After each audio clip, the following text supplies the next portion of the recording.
Township Board of Supervisors for October 9th, 2023. Please join me in the Pledge of Allegiance. Pledge allegiance to the flag of the United States of America and to the republic for which it stands, one nation, under God, indivisible, with liberty and justice for all. Okay. All right, first on the agenda tonight is approval of minutes to approve from September 11th regular meeting and the September 27th, 2023 regular meeting. One motion to do both, sir. Okay, I have a motion. Do I have a second? Second. I have a even second. read 'em. Bud even read them. I have a second. Any additions, corrections, additions, subtractions? Hearing none, all those in favor signify by saying aye. Aye. Any opposed? Motion carries. Okay, next on the agenda is citizen comments. Members of the public are invited to comment on any items not on the agenda. 5 minutes per person, time limit, please. Comments related to subjects, items on the agenda should be deferred until that point in the meeting. Do I have any citizen comments? Yes, sir. Please step up and say your name at the microphone. My name is Harvey Manbeck from Anna Street in Bollesburg. I was here in August, if you may recall, commenting about the roadway drainage problem, dumping water into my driveway, ponding before it could finally exit and proceed down to the storm sewer. I gave each of you a 2-page document. And what that is the response I got from that on September 8th, and then my response to that dated October 5th. And if you'll notice on that document, there are some new numbers that I wrote on it. And item number 1 is on page 1, and it says the township will perform additional shoulder grading from the area near your mailbox towards the Belf Avenue intersection.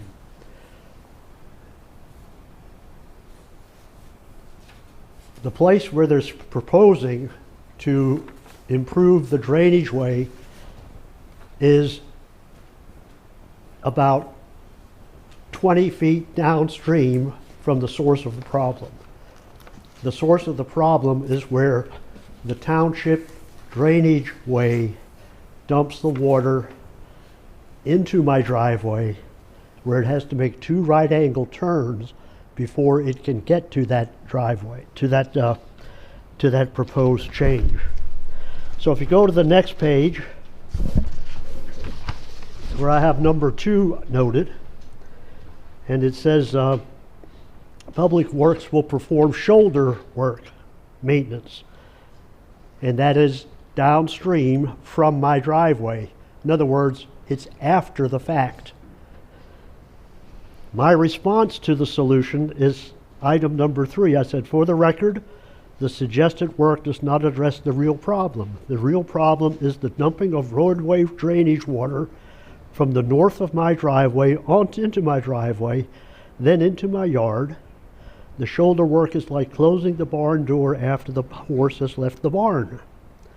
The shoulder work does little to mitigate the water ponding in my driveway, and a significant portion of that water seeping into and running into my yard. And to me, the irony is that the vast majority of the ponded water is not from my property, but from roadway drainage water upslope from my property in the driveway. Anyways, the reason I'm here is just to express my disappointment with the proposed solution, because it does not mitigate the problem. And I would welcome the township manager, I would welcome any one of the supervisors to come up to Anna Street and view the problem, and I think you'll see what I'm talking about.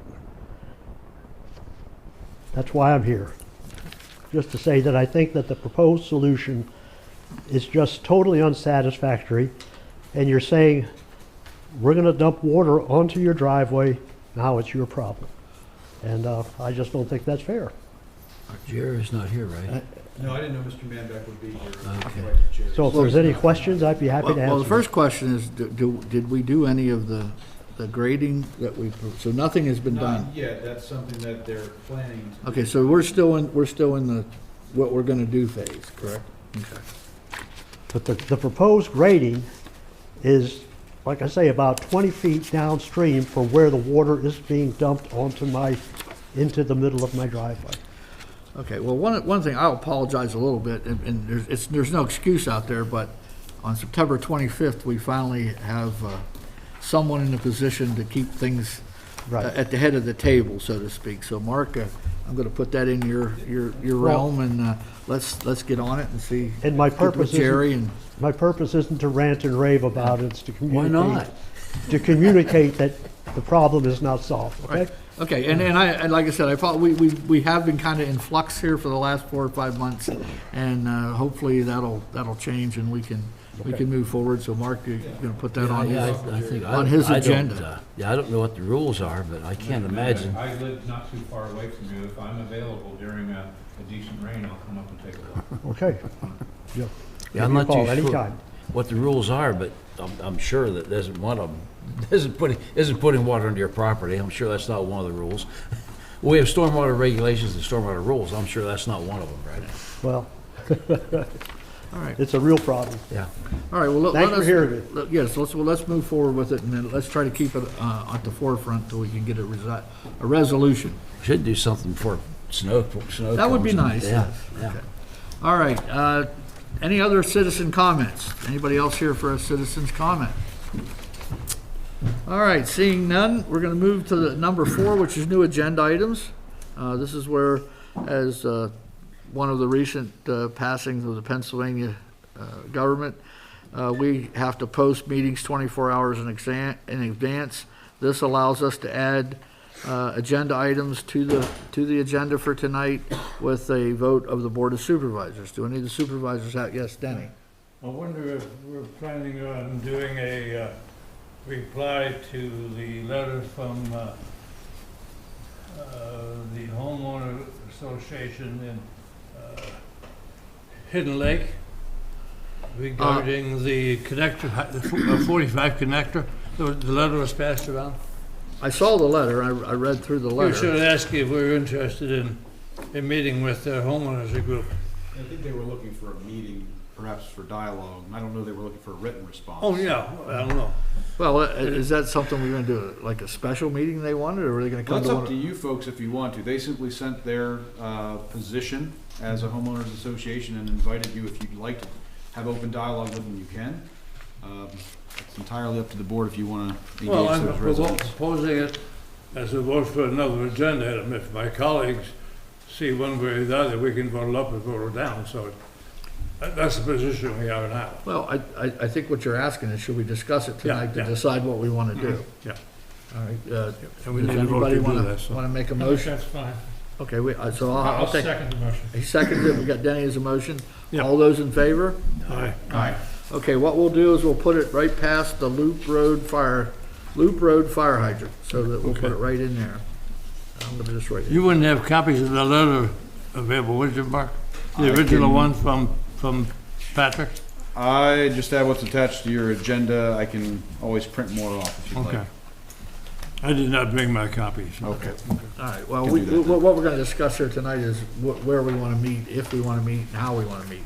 Okay. So we can move forward with that. Any other new agenda items? Okay, hearing none, we're gonna move on to township business. You're announcing, right? Yes, so, Okay. Go ahead, Mark. You're the new all announcer. right, so Hey, I just- this is a proclamation for Mike Wyant. On September 5th, 2023, Harris Township lost a resident and community volunteer with the passing of Michael S. Wyant. Mr. Wyant was a veteran of the U.S. Armed Forces and a volunteer firefighter with the Bollesburg Fire Company. Tonight, the board will present a proclamation in honor of Mr. Wyant, recognizing his decades of dedicated service to his country and the community.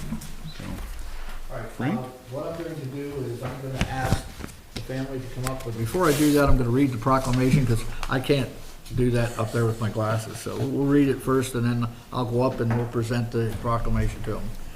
A proclamation of Harris Township. Whereas Harris Township lost a resident and community volunteer on September 5th, 2023 with the passing of Michael S. Wyant. And whereas Mr. Wyant served his country for 22 years in the U.S. Army Reserves and on active duty in Korea and Iraq, and received the Bronze Star Army Achievement Medal with Oak Leaf Cluster, Army Reserves Components Achievement Award with 2 Oak Leaf Clusters, National Defense Service Medal, Global War on Terrorism Medal, Armed Forces Reserve Medal with Bronze Hourglass Device, Air Force Reserve Medal with M Device, Army Service Ribbon, and the Army Reserve Components Overseas Ribbon. He was also awarded the Expert Marksmanship Badge for mortars, Sharpshooter's Badge for rifle, and Sharpshooter's Badge for grenades. And whereas Mr. Wyant served the community as a volunteer firefighter with the Boalsburg Fire Company since 2002, having held the positions of assistant chief and captain and served on multiple committees. And now therefore it be resolved that the Board of Supervisors of Harris Township honors and conveys sincere appreciation and gratitude for Mr. Wyant's dedication, service to his country, the Boalsburg Fire Company, and the resident of Harris Township, and expresses profound sadness on his passing. So, if you folks would like to come up.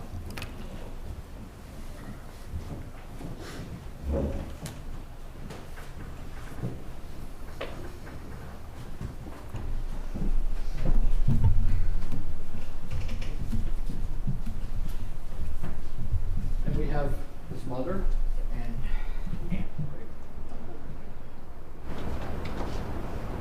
There you go. Thank you. Thank you for the service.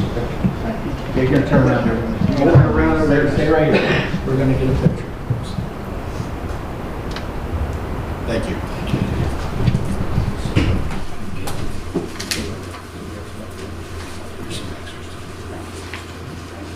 Thank you.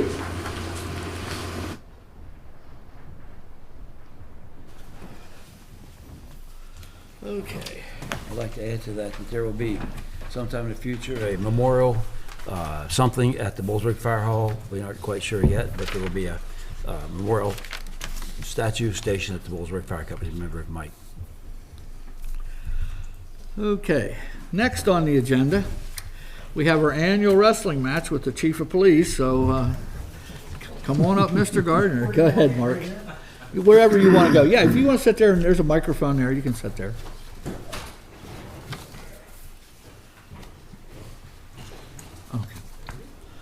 Okay, well, thank you for entertaining me tonight. I don't really think it's a wrestling match. Okay. It's a joy to come down here and work with you folks. You should have gotten a proposal letter from me dated September 18th with the proposed rates and the number of hours per week we would be down here. If not, you don't have, if you can't find it. Yeah, it's just a record. Okay, so we can discuss that later, but I have a presentation of what it has in here will be just some of the things I think it's important to let you all, folks all know what you're getting for for contracting with us and the services we provide down here.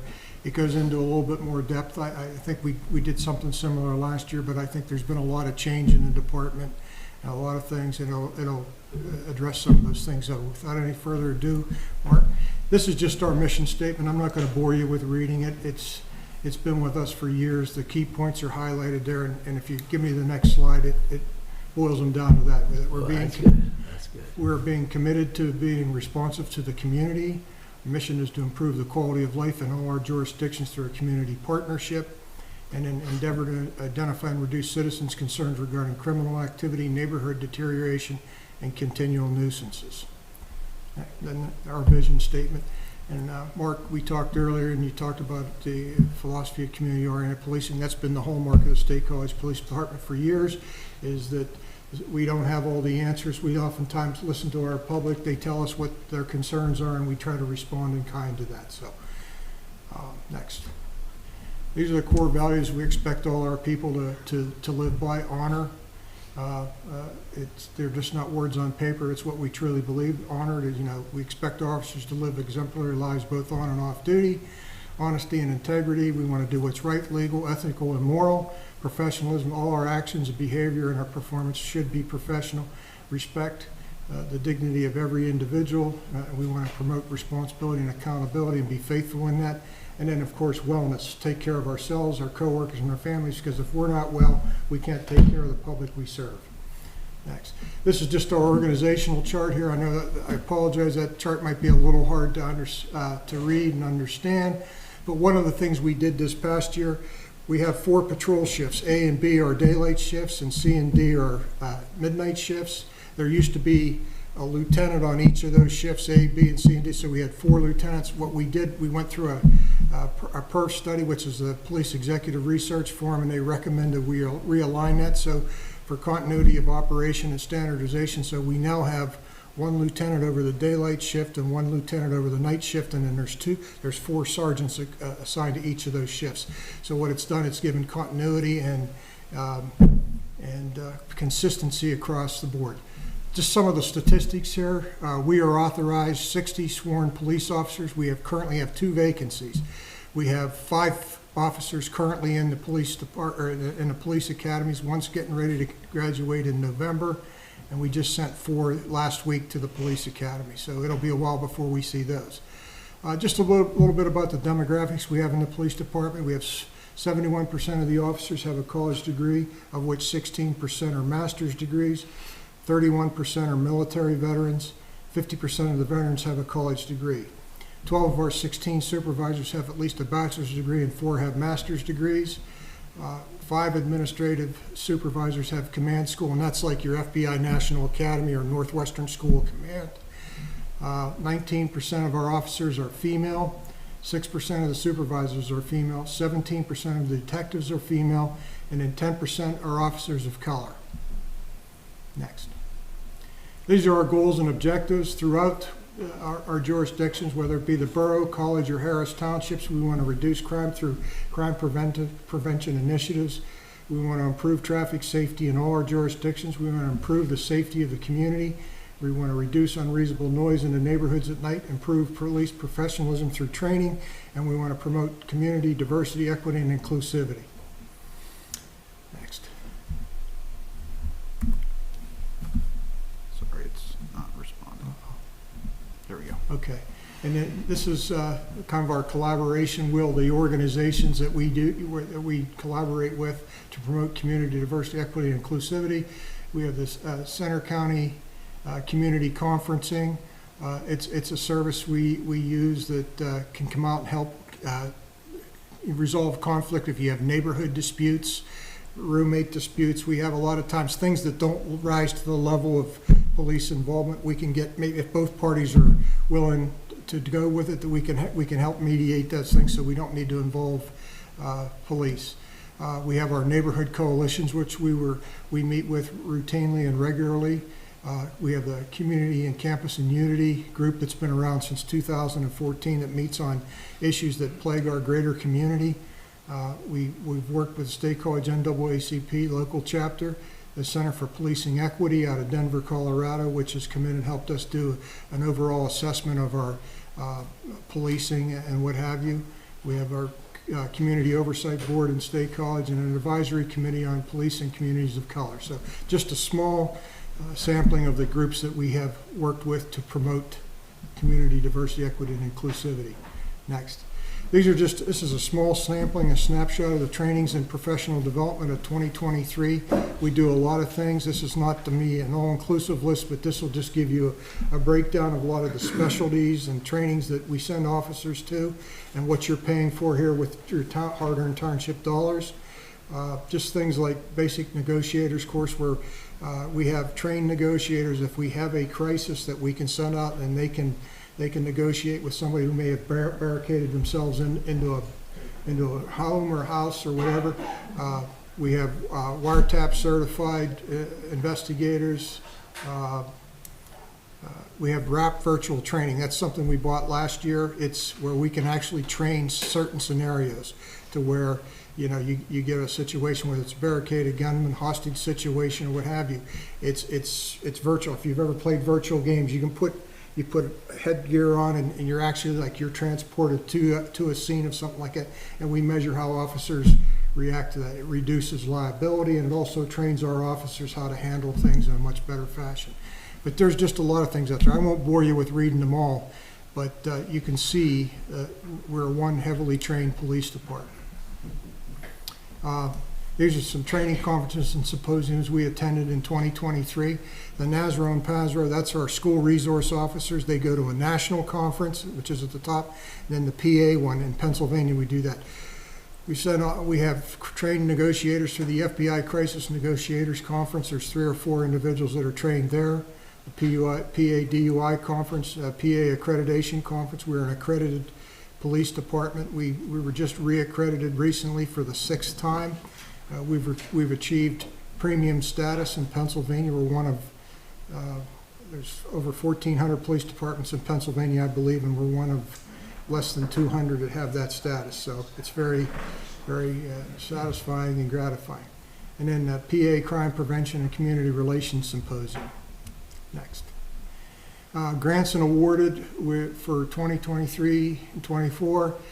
This is the 2nd year for our police officer, civilian social worker, Amanda Matan. You see her there. She's done amazing work for us, and I have some slides that can attest to that later on. We have the Victim-Centered Intensive Case Management Grant that we've had since 2006. We just got notified this year. It's been renewed for another 3-year period. This is a grant that works with victims and survivors of domestic violence.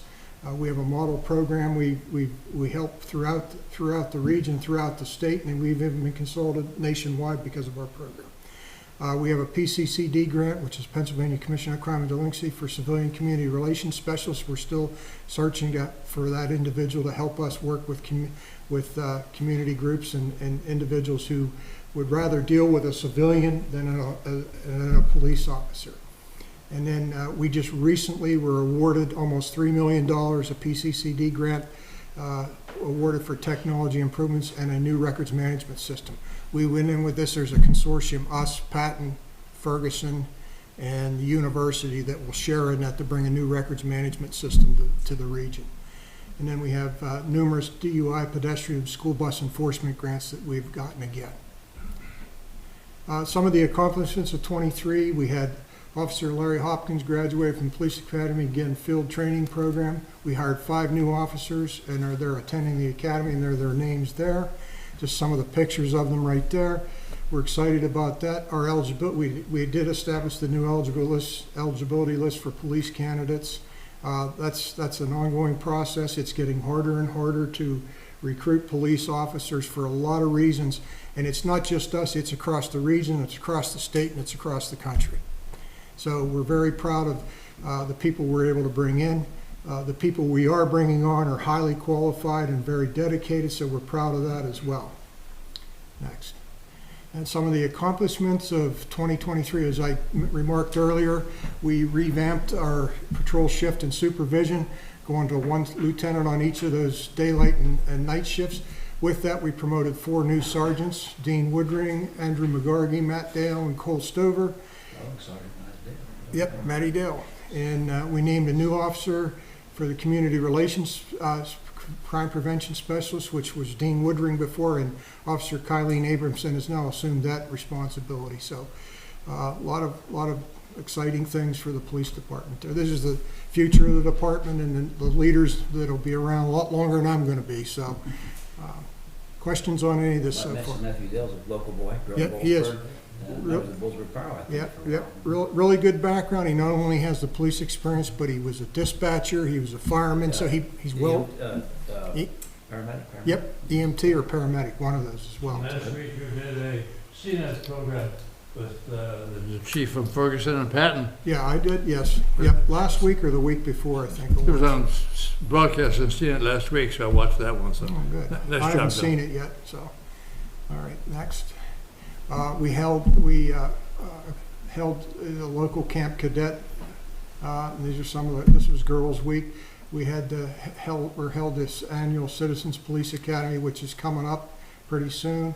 Camp Cadet, we had 60 participants aged 12 to 15, which is a great program for young ladies and young men to experience. We weren't able to do that for a couple of years around COVID, but it's back now, and it's It's a highly popular program. We participated in the annual Special Olympics torch run, and then, as I stated, we began implementing some of those police executive research forum assessment recommendations, one of which was the rank structure that we have right now. And also, we're also looking at our internal affairs process as well, too. So, and then again, as I stated, we were reaccredited by the Pennsylvania Chiefs of Police Association and elevated to premier status. Next.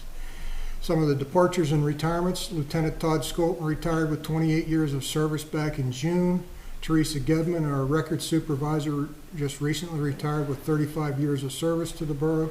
Carrie Miller, my chief senior staff assistant, was taken away by College Township. Adam, but Almost had her. yeah, I know. Adam and I are still talking despite that, but and then we lost Kevin Hawkberry, our data analyst. He resigned to accept a position in the private sector. Detective Nicole Eckley resigned with 10 years of service to accept a position as a supervisor of Penns Valley SROs. Detective Jeremy Gibson resigned with 10 years of service to pursue a position in the private sector. And Officer Lee Thompson resigned with 5 years of service to accept a position with a police agency near Philadelphia. I think you can see the constant challenges you have with people, wanting to move on and doing other things. So it's not so much just to recruit people, to bring them into the fold, but you have to, I think, constantly engage them and re-recruit them and give them reasons to want to stay. All these people had other opportunities or other reasons for leaving. One was because they had a significant other that was living down east and they wanted to go join them. And it's tough to argue with that, but I think all we can do is try to make this job as good as we can for them, and hopefully they'll stay around with us. But it's increasingly difficult. Next. Some of the notable events and responses of investigations of 2023 in Harris Township. We had 9 swatting calls were made by a known Harris Township resident. Charges are pending for several counts of false reports. And if any of you that are aware of what swatting is, it's the intentional calling a 911 center, reporting issues that are not really police, like school shootings and you name it, just to get emergency personnel, whether it be police, fire, or EMS, to respond to a scene for no reason at all. It's a trend it's crazy going across the state and across the nation. So we had one earlier in the year where Bellefonte did, where there was a reported school shooting at the school, and it wasn't at all, but it tied up over almost 100 police officers countywide to do that. So you can see the significant danger with something like that. We investigated a fire which was intentionally set. The suspect was identified and arrest was made for arson. And then Patrol and CI investigated an ongoing dispute between several juvenile suspects who engaged in fights at State College High School and in their neighborhood in the township. And then we arrested a young individual for a home invasion burglary which occurred with the homeowner suffering injuries during the incident. Officers located the offender inside the victim's home and arrested him after pursuing him on foot outside of the residence. Next. Upcoming trainings. This is just a snapshot of some of the things we're doing again. School resource officer training for crash reconstructionist. Officer Nathan Betts, you see him down here a lot on his motorcycle. He'll sit down there at the split sometimes. He's in the last phase of being trained as an accident reconstructionist, and he'll be good to go where he can actually work those cases for us now. Supervisor professional development training. We have the Northwestern School of Police Staff and Command. That's for lieutenant and above. We hope to send somebody there again this year or early next year. Basic racist hostage negotiator training, bomb tech. We had been without a bomb tech for a couple of years because of a retirement.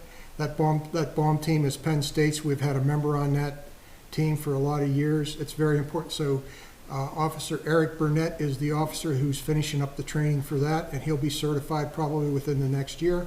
That becomes very critical. We get a suspicious package or call of a bomb, they can respond to that and handle that. So tactical response team training, that's our TRT as we otherwise call them, who are trained to respond to unusual incidents. It calls for a little bit more than just a police officer response. So they train routinely, and we get them advanced training every year.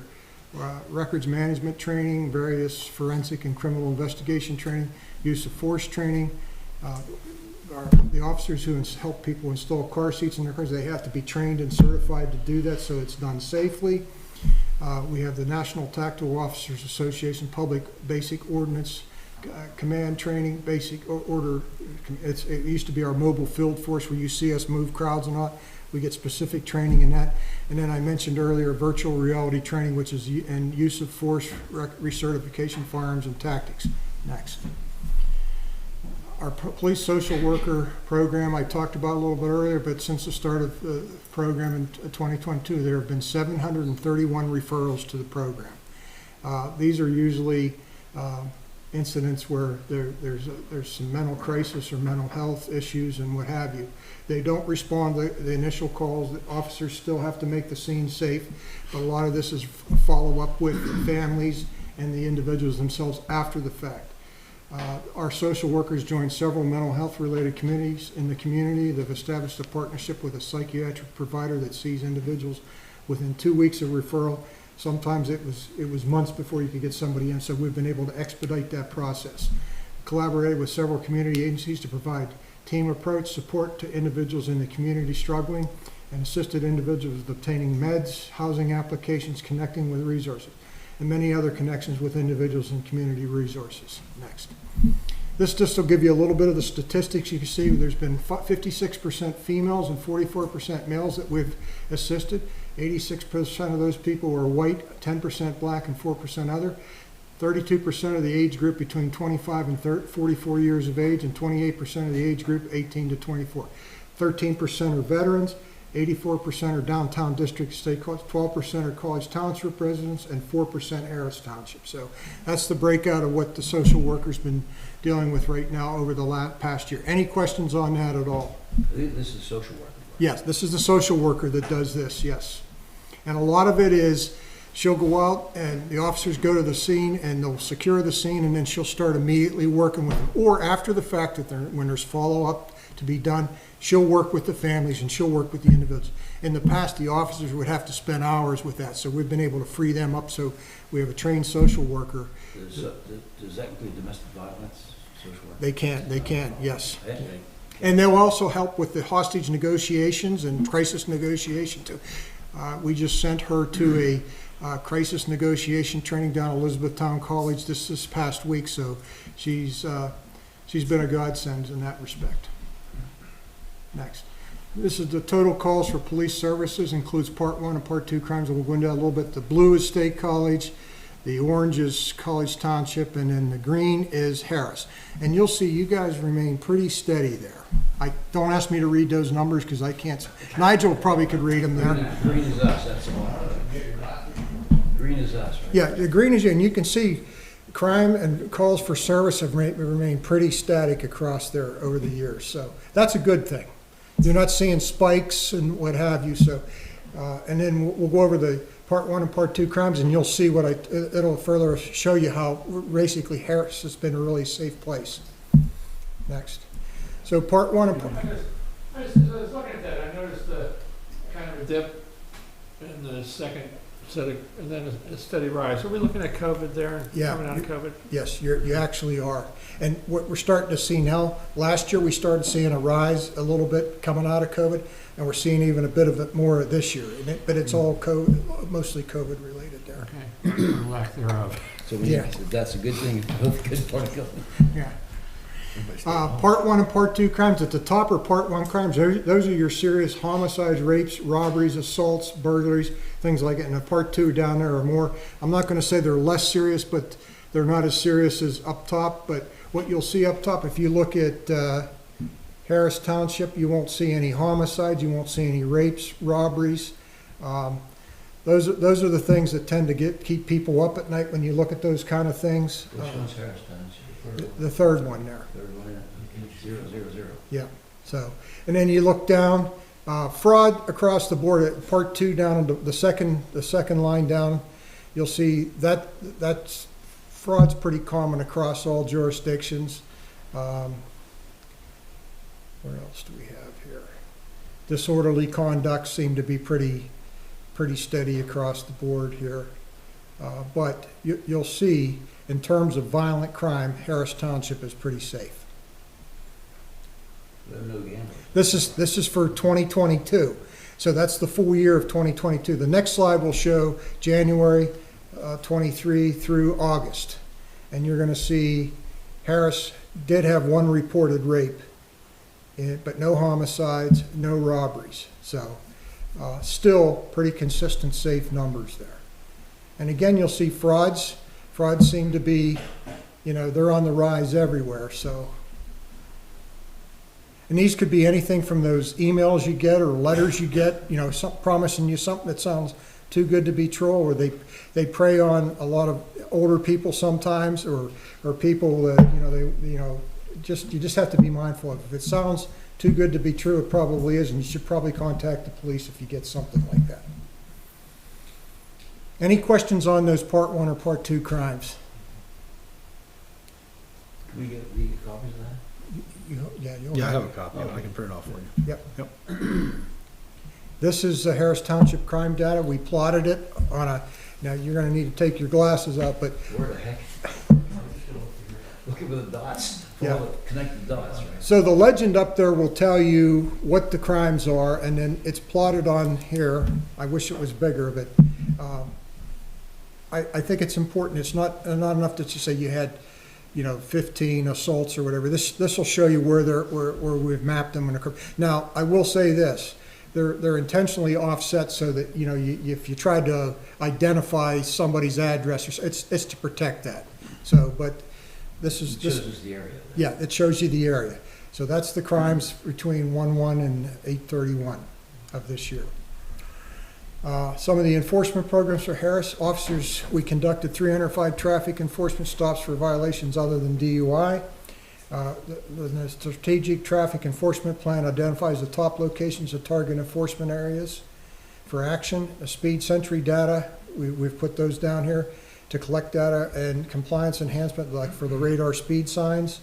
Collaborative efforts on traffic calming with the Township and PennDOT, and aggressive driving grants. PennDOT provides manpower staffing to specifically target violations. So, and then the next slide will show you that based on all that information, here's where and I'm probably not telling you anything you don't already know. Here are the areas where most of the violations occur, and these are what the violations are. And you'll see most of them are moving violations like speeding, red lights, following too closely, and turns. And those are, the Atherton Street at Shingletown, 5800 block of the Mountain Expressway near Jacksonville, East Bowl at Earlestown, and the 100 block of East Bowl. Next. This is some crash data from Harris Township. We had total crashes in Harris from September 1 of 22 through August 31st of this year. We had 74 crashes. That's down 19 from the previous year. Reportable crashes are 41. They're up 12. A reportable crash, everybody aware what a reportable crash is? It's a vehicle, any vehicle that has to be towed. It can't drive away from the scene under its own power, or if there's an injury, no matter how slight, that's a reportable crash. So while crashes overall were down, reportables were up by 12.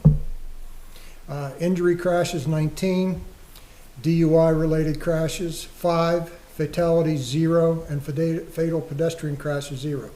So, and again, the aggressive driving violations continue to be the top crash contributors, following too closely safe speeds and red light violations.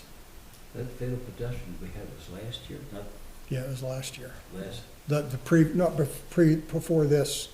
Yeah, it was Before September. It was, 22, before September 22. yeah, yes.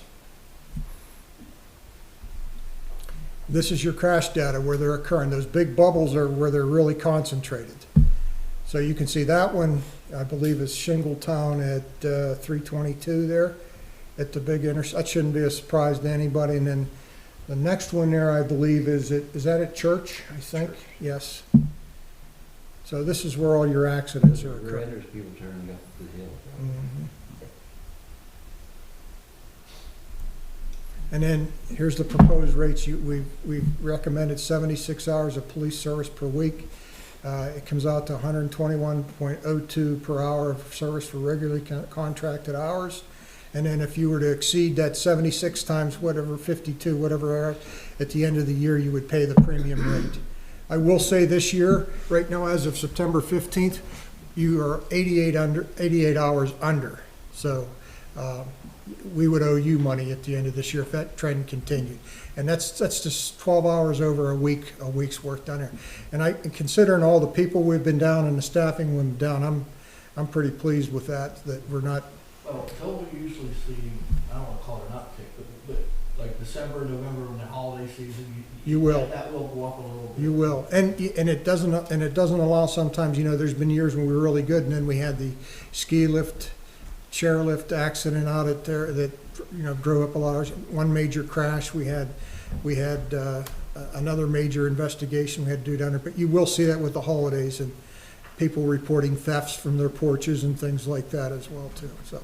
John, does any of your data reflect a joint appearance with you and the LifeLink ambulance with respect to, say, a heart attack call? Because you guys typically appear at a 911 call before the ambulance does. Right. Is that in there anywhere?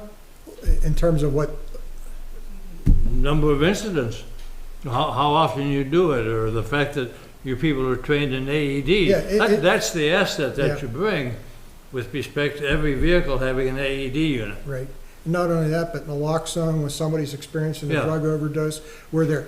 And I was in a training a while back, and Kent Knable from LifeLink was there, and he said, we simply can't get there as quickly as the police do. We beat them by minutes. Sure. And in a critical incident like that, seconds matter. And Yeah. So, yeah, But those incidents aren't reflected in any of the data you showed us. Those aren't crimes, those are hours of service. those are just those other things we do despite the crimes and all that. Yeah. I tell people if they have a major incident at home, you'll see the squad car before the ambulance. Exactly, so, That's sort of a reassuring kind of issue. absolutely. So, that's all I have. If you have questions, I'll take questions from anyone. I think you want to go around the horn there, and I don't have any questions. Denny, you have anything else? I'll take these numbers and break them down and get them to, Okay. down to daily cost, which in 2022 was about 22.3 cents Per resident? per person per day. Yeah, it's a pretty good deal. Yeah. Okay, Bruce, you have anything you want to ask? I'll just repeat this myself. Traffic safety is our number one concern. Speeding is the thing we hear about most. Yep, and my people heard that. We had a staff meeting last week, and that's what we are hearing throughout the borough. We're hearing about through College Township, and it's a priority for us as well, and you're gonna see more of that. Although in the letter, we break down about patrol hours and all, they can be worked and moved around however you want them. And if Mark calls me and says the supervisors want more traffic enforcement on Shingletown or Earlystown or wherever, Bow Avenue, we can certainly make that happen. Are these 4 hours about the same as last year? 76 hours No, and per week. the 4 categories, is that the same I number? think we might have adjusted them a little bit, but again, that's just a guide. That's Yeah, okay. not to say we're fixed, Okay. we're married to that. It's good to live in a place where traffic speeding is our biggest concern. But all it takes is, in reality, all it takes is one accident, or a crash like we had a few weeks back where that young lady was killed up on Park Avenue. She's just out jogging and we have somebody walk over the sidewalk and hit What her. a coincidence. Yeah. Um, Yeah, we've had that down here too, bud. Yeah, with that. Yeah. Something came to mind because I'm involved with this. I have a grandson, and getting his car seat for one thing, but that takes time. But I know you had it a couple of years ago. We had at the fire hall, some sort of check. I'd like to see at least once a year have a baby seat check, show them how to do it, check, make sure it's right, make sure it's wrong. I think that was helpful, and I think we ran a bicycle. We check. can do a rodeo, we can do a bike rodeo, and we can do a car seat check. I think this must be a bicycle check this Yeah. one afternoon. And a The car car seat. seats are confusing. Well, I'll tell you, we're willing to do it. All you gotta do is let us know. We have a new community relations officer, and we can set that up, and they can do. Trying to move car seats, I'm thinking, how do you, it takes a while. And you can do it, we can do it at the fire hall here or Well, whatever. we did it, and I think that would be nice in the Yep. afternoon. We can do that. Anything else? Okay, I only have a couple things. Number one, I would like to put a request in to your record keepers one of the things that I know you know we're going through is this state voluntary connector. And we kind of at the mercy of whatever PennDOT throws us. Could you please, I don't know how often you do tallies on accidents and on 45 and 322, could you keep marking the loop on that so we have fresh data here without having to call down, Yep. you know, I and do think that? we have that, our company has that. Do they? Yeah. Okay. We've had, We can come up with yeah. Yeah, but I wanna, you know, keep that fresh, We could do it quarterly, we, you know, if you whatever want to. you guys do it, Yep. you know, just put us in the copy on that, No so we problem. have that, and keep it up to date. And the other thing, other than, you know, what we always talk about more traffic, but I was, as I read this, I was pretty pleased, and I wanted to congratulate you on keeping the number so close. It's it's less than $1 increase per hour, which that's very good from where, you know, from what the service we've got. So, this is nice to have, one of the first major budget items in early. So I don't think that there's gonna be a lot of issue there on, When do we have to let you know? I think we usually approve this when we approve our budget, don't we? No, before We do that. the, Before that. I generally like to have it before I do the borough budget, and Yeah. that's sometime in mid-November, I think it is. Mid-November? Yeah. No, we'll be all right then. So you guys wanna look at Gotta this get before some- we approve it, correct? You wanna do this at the next meeting? I think we ought to, November 3rd, whatever. All right, well, then we'll just put it on next Yeah. month's agenda, and, that'll give you guys time to review it, and then we can put it together. And thank you for coming out, and appreciate it. I can tell you, Frank, and everyone here, our officers really enjoy coming down here, and anything you need from them, don't hesitate, let us know, and we'll address it. I know one place, in the morning, they probably get some free coffee if they want. Oh, God, stop, bud, you can't do that on TV. All right, so, okay, so like I said, if nobody else had any questions or anything for the police, thank you again, chief, and Thank you. good job, and keep up the good work. All right, I'll let you get on with your meeting. Thanks. You have to go to the bar now. Good luck. Thank you. Okay, next on the agenda is the CATA update, and I think we have some folks here from CATA, and Mary, I think you're gonna start the process, correct? The microphone, and, if you wanna sit down over here, we don't care. I don't care. You see at the big table. So we did pass out a handout, just so that you have some data on what's happened in the last 12 months with Catago. And I don't want to read that to you, but I want to point out a couple things that I think are very important. So we've got about average 1,100 people, 1,100 riders each month with the Catago. I don't know off the top of my head, and I don't know if you guys can answer this. Sorry. Do we know what our average rider was on the bus line back in the day? It was small. Or what was the question? Yeah, we can get back to it. What was it? We were I wanted to draw a comparison between what the bus ran, like how many riders we had on when we ran the full-time bus route out here. Hardly any. Well, that's my point, I think. Yes. I think we'll prove that out with the numbers. We're door to door, we're on demand, we're within the township running a zone. The average wait time, I think, is very important. So if I'm a township resident and I want to go to Giant to do my shopping, I'm going to either use the app or I'm going to pick up the phone, and they're going to pick me up within 7 to 8 minutes at my door. And they're going to get me directly to where I want to go. I don't have to walk down to, like in Kaywood, I'd be walking 5 blocks and stand on 45.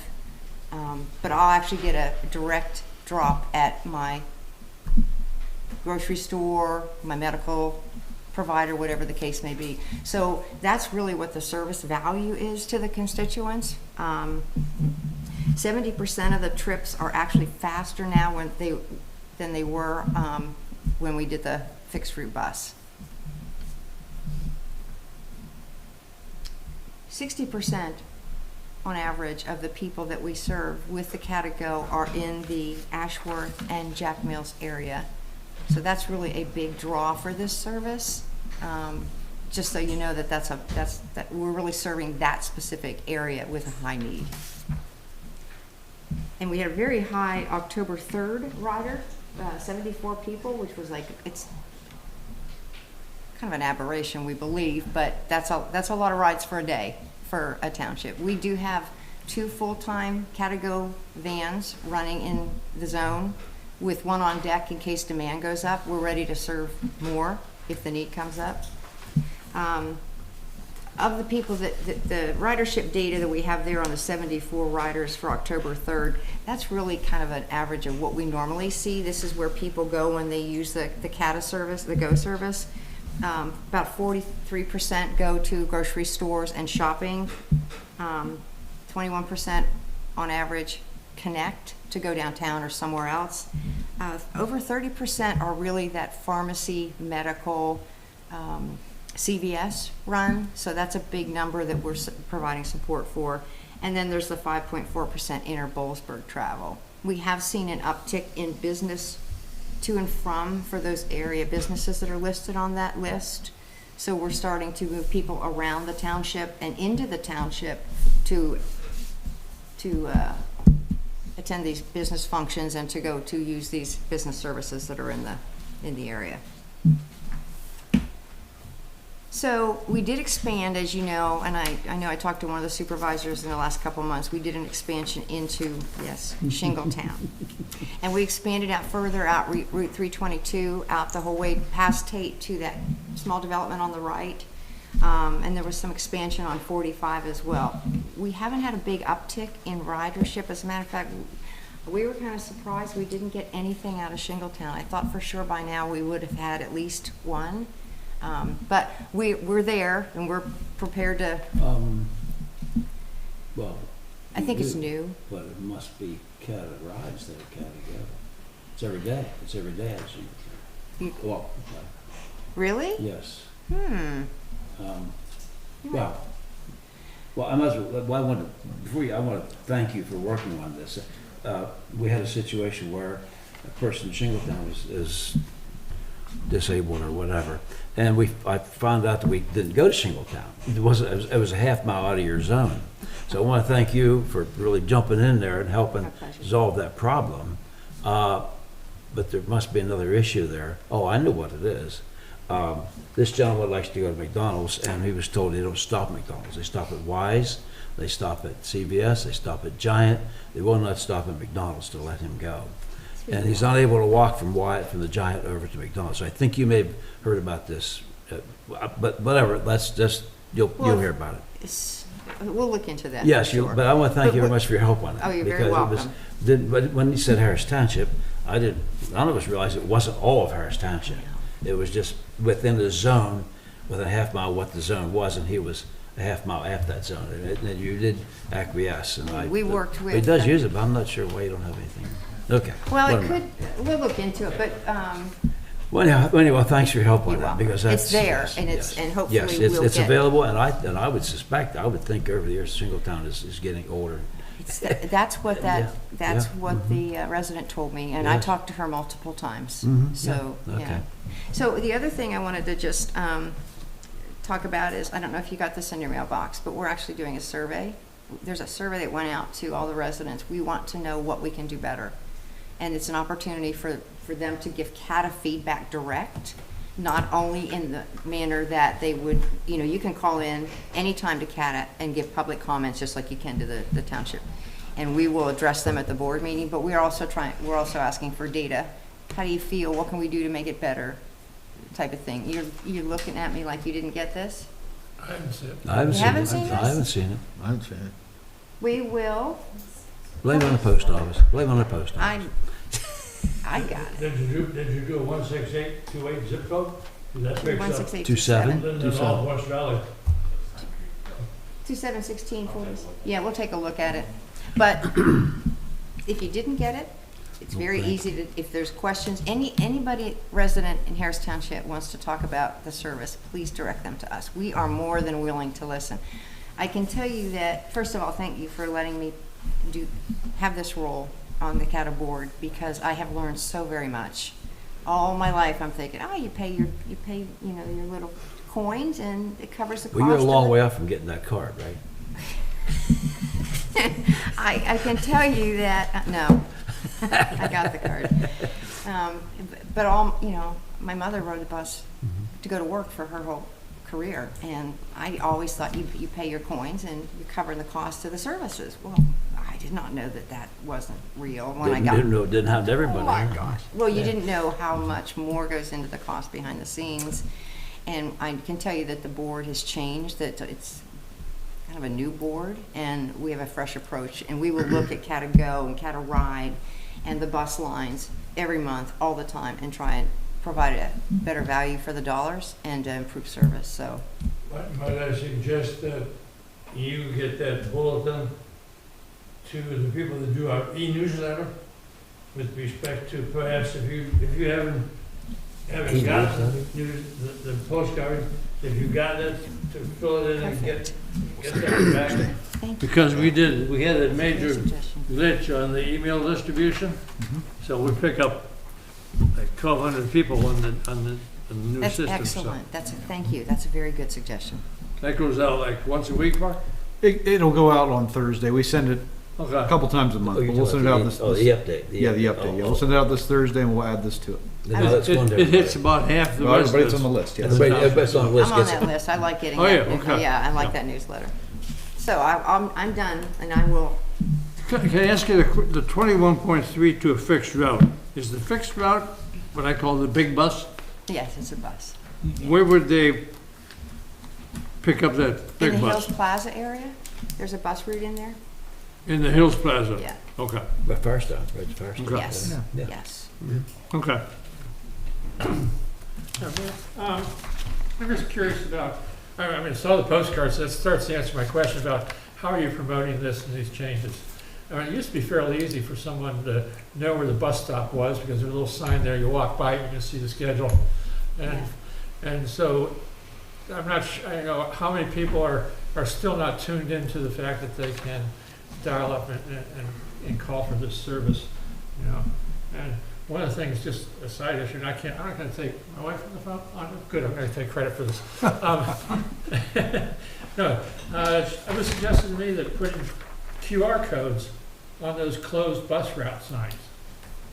So where you have a bus stop that's closed and there's a cover, there was a QR code on it, someone that came down to there and was like, oh crap, my bus is no longer running, That's very good. could get the information. That's a good suggestion.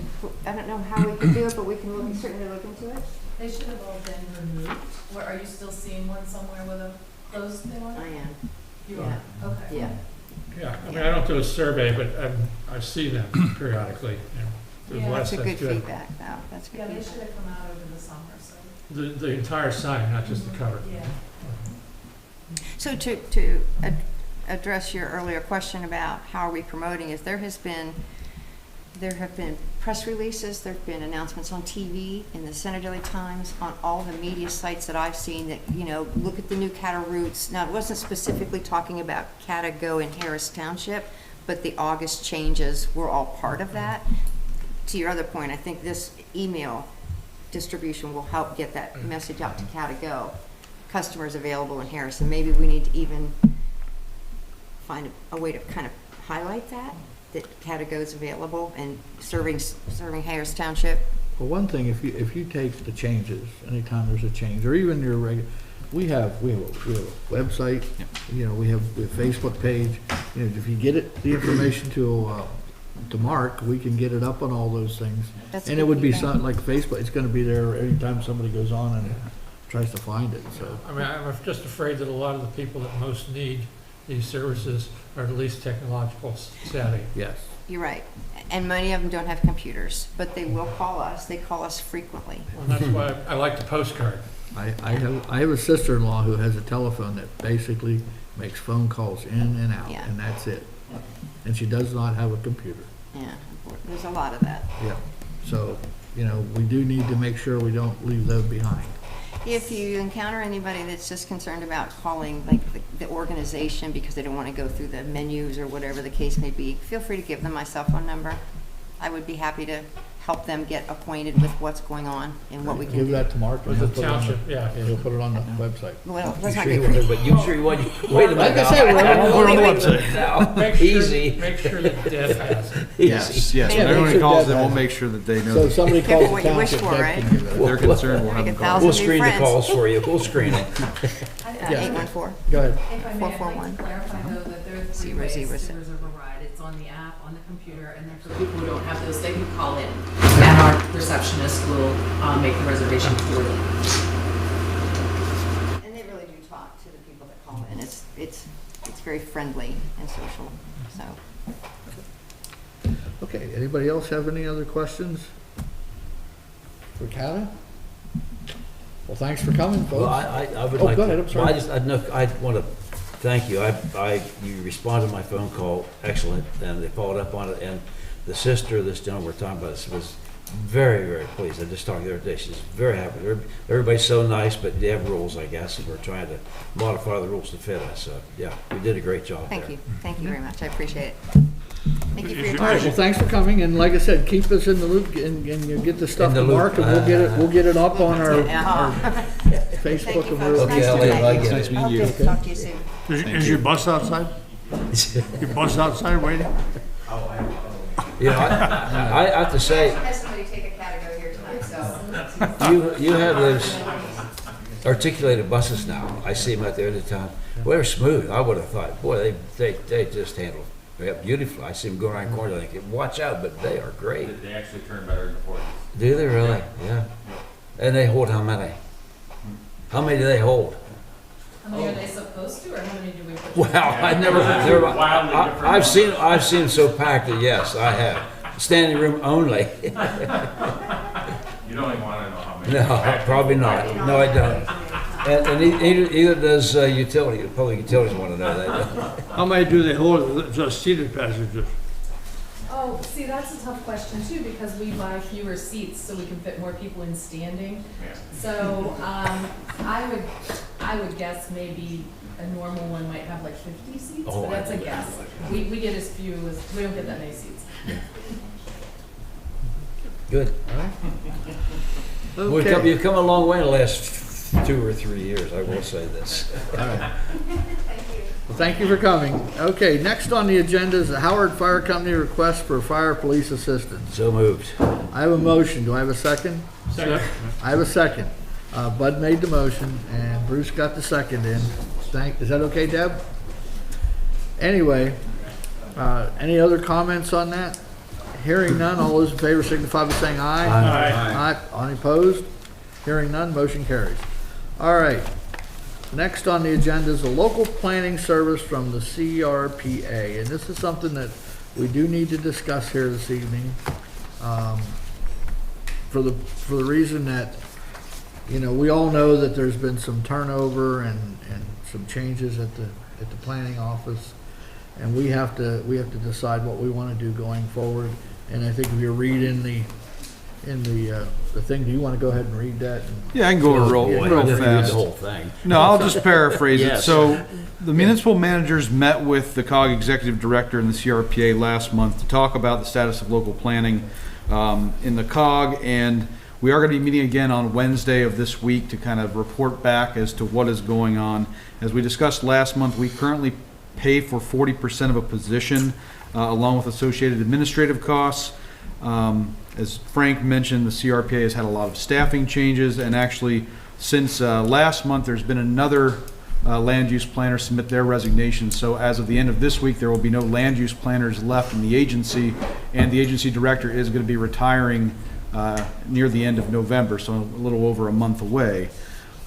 Basically, at this point, with all these changes occurring, it's a good time to reevaluate where the township wants to be at in terms of local planning. Last month, we talked about a reduction from 40% to 25% of a position. Now, we never had the board provide direction to write a letter to the COG expressing that. So that's one of the things tonight, that if you do want to reduce down to 25% of a position, we need to send a letter to COG informing them of that change. Also, it's something that the board should consider is including in that letter an intent to withdraw from the local planning program at the end of next year. Primarily just to reserve the township's right to leave the program if they are unable to attract and hire staff. We have to give a year's notice to pull out of any COG program, so if we don't give that year's notice now, we would have potentially a whole nother year we'd have to pay in, and Pay if they don't, 25% of nobody's salary. Yeah, well, that's true, but we Yeah. also aren't getting a service either, so we're Yes. locked into that program where it's gonna be hard for us to go elsewhere to get the service if we're stuck in that one as well. So what we end up continue paying for is the Pam Adams position, the Jim Saylor position in transportation, and Not Pam Adams. Well, we would, all this is related to is local planning, so Yes, we would planning. still be in on regional planning, okay. and which includes Pam Adams as Yeah, part of yeah. regional land use That's planning, regional. as well as the MPO staff, as you're Okay. talking about, and regional land use planning. So if they are able to attract planners, we're able to continue to support the program. It's just the local planning program you relied on over the years to do local work, and that's something that it's just hard to say if they're going to be able to recruit enough staff to provide the service moving Well, forward. as I understand it, if we don't use it, we get credit or not money back, we get credit if we don't use it. If we subscribe to 25%, we don't use 25%, we get credit. It would be applied to the next year's Next year. share. So it wouldn't, so it really wouldn't, we're paying it this year, but if we don't, it would carry it over to next year. So it's not like we're not losing that money by, You're not going to get a reduction in the amount you pay, but you're right. The next year, that reduction would be built in based on whether or not they've been able to hire okay, folks. so we don't have to say we drop out, do we? We could just simply we don't use it, we don't use it. You don't have to say that you're going to drop out. I think the reason, Half Moon Township and Patton Township have both done that. I think the idea is it just gives the township the flexibility to do something different. There's nothing that says you're going to drop out. Okay. It's just providing notice that you're going to consider it at the end of next year. Certainly, if they hire staff and are able to provide the services, you can say, So Never we mind, would say, we're gonna stay. if it's our criteria, if it doesn't happen, then we will no longer be. right. Okay. Yeah, I think the idea is, you can support the program, but if you're not getting the service. What if situation? Right. With your training and planning, Yes, and we bought 40% of your time? right. We did, we bought Okay, 40% of the time. But with you coming into Harris Township as a manager, we can't expect 40% of your time as manager to be dealing with planning, can we? I think Yeah. that's fair. I'm still getting my legs underneath me as a manager, but I don't think that I'd be able to give that same amount Yeah. of service, which I'm was trying why to the get a feeling 25% of the balance was of you- recommended. You coming here versus what you provided So us. we as hired you as a CEOs. manager with planning experience. Yeah, and I think that's why 25% was what was discussed last month, because if they do have someone, I can help to oversee some of those long-range yeah. planning projects, but they could take on some of the smaller matters, plan review, things like that we need them for. So what do you want, you want us to say what now? Well, let me say something here before we get going on that. Do you have anything you want to say? I just, but one question, that is, are private planning services an option?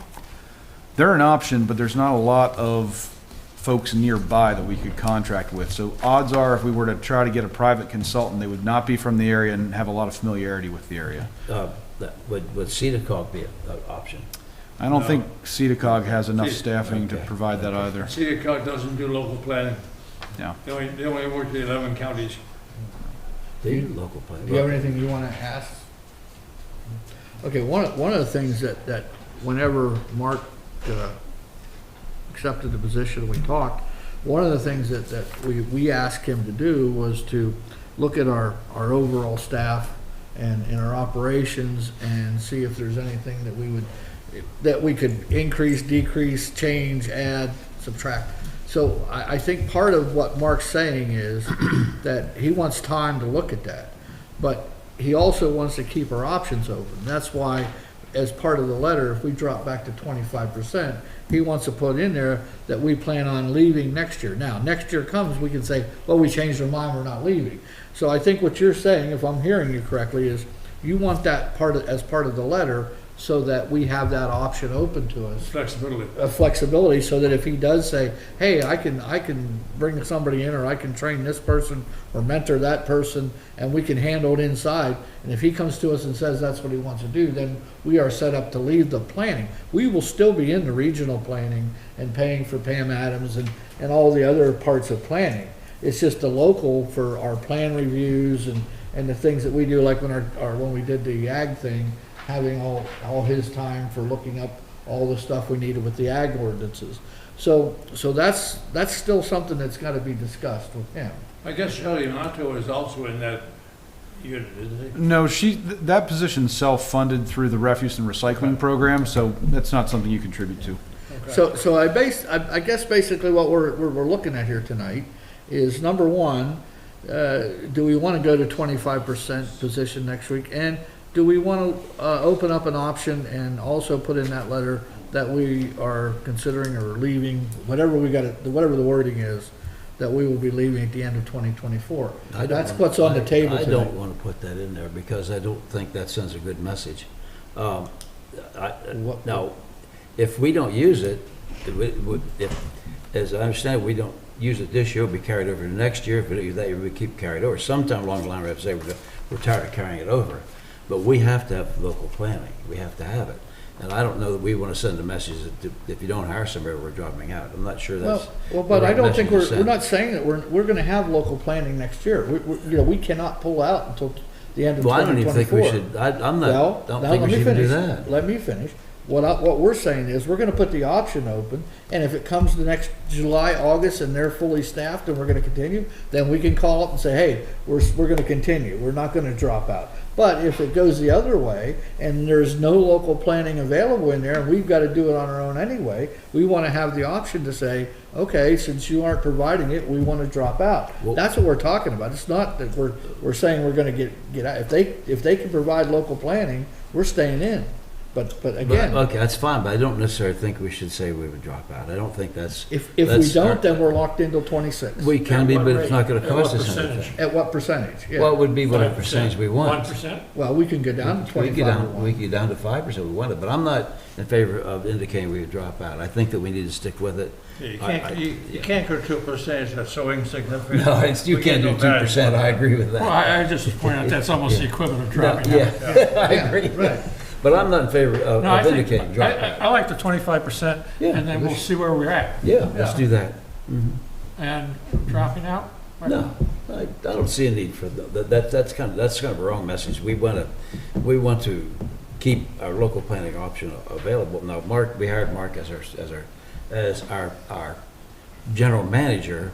We shouldn't burden him with general manager and planning. I don't think we should do that. And that was the basis of a question, the comparison of how things would shift. Yeah. And I don't want that to fall upon your shoulders of doing 40% like No, you I have. agree. That won't work. Appreciate that. So then I will entertain a motion on what you guys want to do. I'll move that we provide notice to COG to reduce local planning position services to 25% of a position in 2024. Second. Okay, I have a motion by Bruce, a second by Bud. Any comments or questions? Hearing none, all those in favor signify by saying aye. Aye. Any opposed? Okay, motion carries. All right, next on the agenda is the Loop Road Fire Hydrant. So last month, the board asked me to look into this fire hydrant that had been budgeted for in the 2023 budget. The budget had $5,000 for the installation of a fire hydrant on Loop Road. Per the minutes of the November 2nd meeting, this was included after the hydrant had been requested by the fire company. Peter Marshall, the interim manager, had contacted the Water Authority back in August regarding this hydrant and was quoted between $17,000 and $35,000 to install it. $17,000 if it was near the Loop Road Bowl Avenue intersection, and then $35,000 if they had to bore under Bowl Avenue to place it on the opposite side of the road. After Mr. Marshall consulted with the fire chief, he had recommended postponing or eliminating the installation of the hydrant. So I contacted Fire Chief Van Winter, who's here this evening, regarding the request for that hydrant. Mr. Winter stated that a developer had been required to install it in that location in relation to a subdivision plan as required by the subdivision and land development ordinance. And that plan review letters, the zoning officer and the principal planner also stated the ordinance requirement for a hydrant to serve the proposed subdivision. So our ordinance has certain spacing requirements based on residential and non-residential development, and that's why that hydrant was required. Subdivision plan was submitted in June, but was subsequently withdrawn in September. Mr. Winter is in attendance tonight to provide further information to the board regarding the need for a hydrant in that location if you have any questions of him. Where is the closest hydrant van to what you're talking about now? I mean, east, west, north, south? Closest hydrant would be at the bank. At the bank, the old bank building? Van, could Bank you building, step up or to the the- mic? or at Hey, Van, you're going to come up front, Van. I talked to the, to the Sorry, microphone. sorry. All right, the nearest hydrant that we would have to hit would be at at the old bank and lay right down Bull So you'd Avenue. go two car dealers, past Miller Electric, Down to Miller Electric, yeah, that way. Or catch the hydrant at below Springfield Commons at the intersection of Torrey and Loop. up that way? Yeah, which we'd have to take the side alley, go up and catch it and lay over. Any hydrants in Brookside? Down on And West yours- Drive, and down yours- by my house at West Drive, and the next hydrant further out is off the intersection of Honeysuckle and West Drive. That's like 600 feet between hydrants, or? When Crummies burned back in the early 2000s 95. or so, 95. yeah, we laid 900 feet of hose just to get to the front of the building. From one of those hydrants? From that hydrant at the bank, at the old Okay. bank. Oh, okay. Yeah, and it's over 800 feet if you go from the hydrant at below Springfield Commons at the intersection of Torrey and Loop. If you lay out that, cross the street, lay back around to get to the back building, it's about 850 feet to get back to there. What would the installation of this new hydrant accomplish? It would give us a little better option to carry water. We wouldn't be laying so much hose in the roadway, but to specifically pick a spot out to do it, we have very many places that actually are short. Beaumont is short for distancing for houses. Brookside short for distancing for houses. Further down Bowl, where that is there's no hydrants from the bank the whole way to East Drive. So you would need hydrants into that area. Kennard Road is short because of the housing that's on there. That's too long of a lay according to the current ordinance. These are all older divisions or subdivisions that were put in prior to the updated new hydrant requirements. Are there hydrants on the first road that runs parallel to 322? That's the one you live on, Frank? Honeysuckle. Honeysuckle. Honeysuckle. This one Are this the one this end of hydrants on Honeysuckle, and one in the far end of Honeysuckle. Far end? Yeah, Okay. Filled my pool. yeah. So, Filled my pool. you know, for us to catch those, I mean, the ordinance requires, you know, houses are no further than 600 feet by route of travel to the furthest part of the house. Commercial structures, depends on the size of them, are a lot shorter. They could be only 300 feet. But this is still at the land development plan or subdivision plan that was submitted back in June. It's longer than what was required. So to have a hydrant there, is it beneficial? Yeah. The $5,000 is not anywhere close to If price.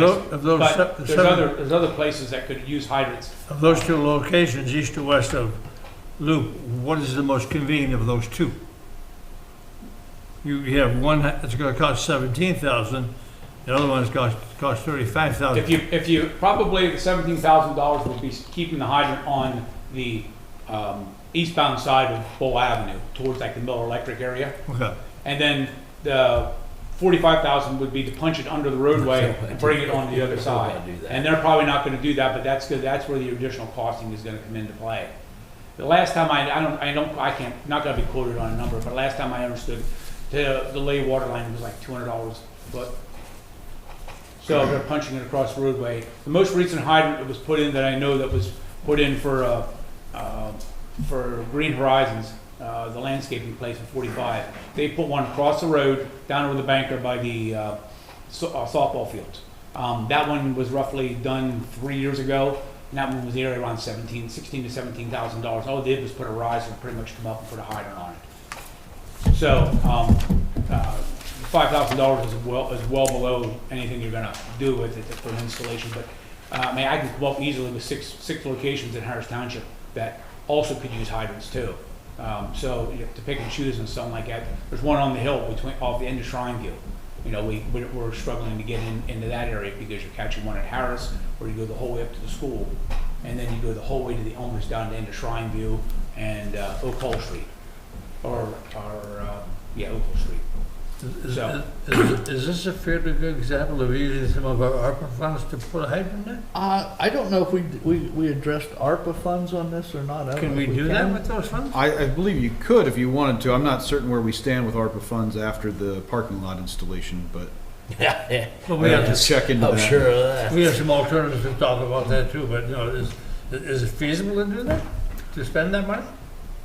Yeah, I don't think it's encumbered that you couldn't use it for that. You could use it for the fire hydrant. It's, Like I said, I can come up with 6 other locations that were shortfalling, were a lot more residential areas that were, Yeah, I'm not sure we want to get into all those. That's exactly right. To pick and choose one is going to be difficult. I pick and choose one over top of the other ones. I do think we need a list. Well, that's what I And was some gonna way say, of yeah. prioritizing it. Yeah. And then we can start working on this, not do it all this year, but, Our ordinances call for it, I understand. well, some places are grandfathered in. Yeah, until land development plan or subdivision plan comes in, that's what triggers Yeah. where you see these come back up. And most commonly, these are all in the older parts of Harris Township. Bow Avenue, Brookside, Yeah. Kennard Road, out that way, up on the hill. Those are older sections where the ordinance has been changed. And the last time we really did a big major change in ordinances was in 2000, for as far as getting locations of hydrants and stuff like that. And we had one in the 90s that we still functioned very well for us. Again, like I said, residences. From the hydrant route of travel to the furthest part of the house is 600 feet. Yeah, So, I like Bruce's idea. Could very well fit into the Delta relationship we talked about, Yeah. with them Yeah. finding money to do Well, this. find out how many residences are in an area that you think is important. How many residences are have substandard coverage? Brookside is substandard. Yeah, we need how many? Well, where the ordinance would, No, no, where what we- the what we ordinance want- would require a hydrant, is what he wants to know, yes. What we want is we want a list of where you feel that you're stretching too much. If it's 300 by the ordinance or 500. 600 by Whatever the number yeah. is, okay, any place that's beyond that, we want a list, and then for you to prioritize which ones are the hardest, would be most beneficial to you guys. So like if one was, say there could be one out there that's 700, and there's one that's 1,000, and 1,000 is easier for you guys to work than the 700, depending on how you're doing it. So what we'd like to see is a list of where you feel in the township that we're beyond our ordinance numbers, and which ones do you feel are most critical, so that we can address it. And if we want to start from the top of the list, or we want to put a total list and And do do a a package. Delta package or something. So, yeah, we need some kind of feedback on this.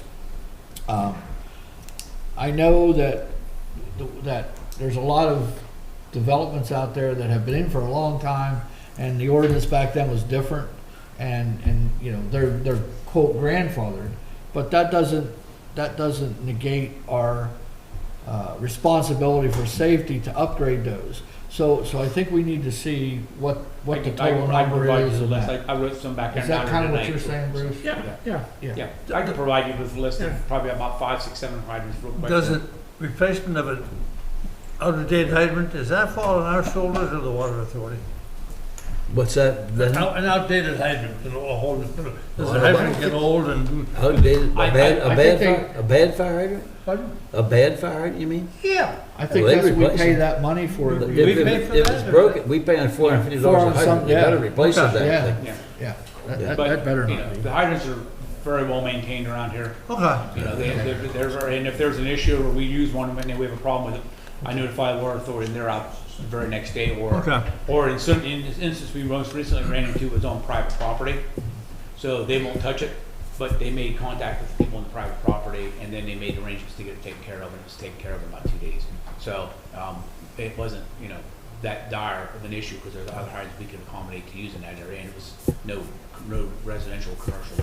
I like the listing idea, get this started. Yeah, I'll get you a list. So yeah, you're gonna, just for everybody, where we're at here is you're gonna put the list, you're gonna get that to Mark. Yep. And then we'll get it on another agenda item and we can discuss it at that point and look at our options. Yeah, but Okay. Mark's numbers are very good, between $17,000 and $20,000, And it depends if you got move some, if you got cross the roadway, like up here at Loop, up at Tory Lane behind Colonial Press, there at Alex's Pro Skates. There's height needs to be put in there, so they're gonna punch it across the roadway and bring it up. They have to. Could we talk Corey Miller into putting beneficial reuse water hydrants? We have beneficial reuse hydrants put in here. A few years ago, we had about 5 or 6 in the municipality, but none of them are really at a location that was really beneficial for us. One Okay. was, and that was up in the development at Oak Hall there, and that little development to the left. One was put in the very end of the cul-de-sac. Yeah. So we have to drive back up to get it, and then lay out around, and we can get everything up in there in that aspect. So that was a beneficial one, but some of the other ones are not really. The others are used to fill watering ponds. Yeah. Okay. You know, or they're not really beneficial for a large amount of people. That was the only one that was really beneficial. Okay. Yeah, I'll get you a list. Okay, I think that's where we need to go here. All right. Saying that, let's, next thing I added was the Hidden Lake letter. And, go ahead. I'll say, how many of you need a copy? I did send it to the printer, so I can go grab that real quick. I had it, but I read it. I think we all downloaded my. Let me go grab it. Yeah, bring it All over. right, go ahead and grab it and bring it out. Are you guys not part of that group? Hidden Lake? Are you here for the Hidden Lake discussion? No. Oh, okay. Oh, they're observing you, bud. I don't know.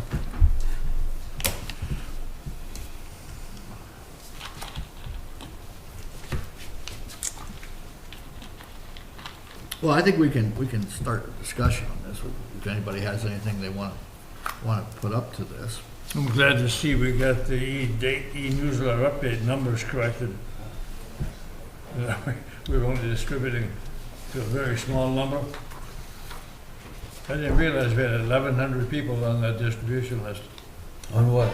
on the e-update newsletter. Yeah, we're only getting 15% of them. We're only getting to 15% of them. All right.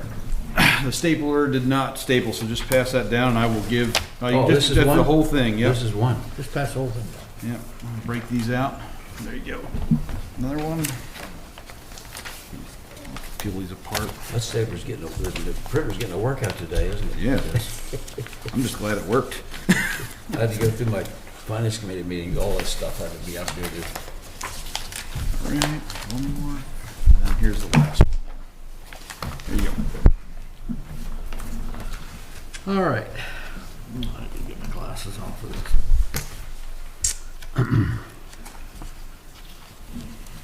Okay, this is a response to the final Pell report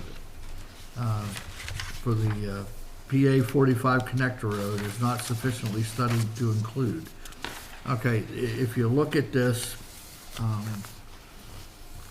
I think from what I read, they really don't want to have a connector going across the 45 from 322.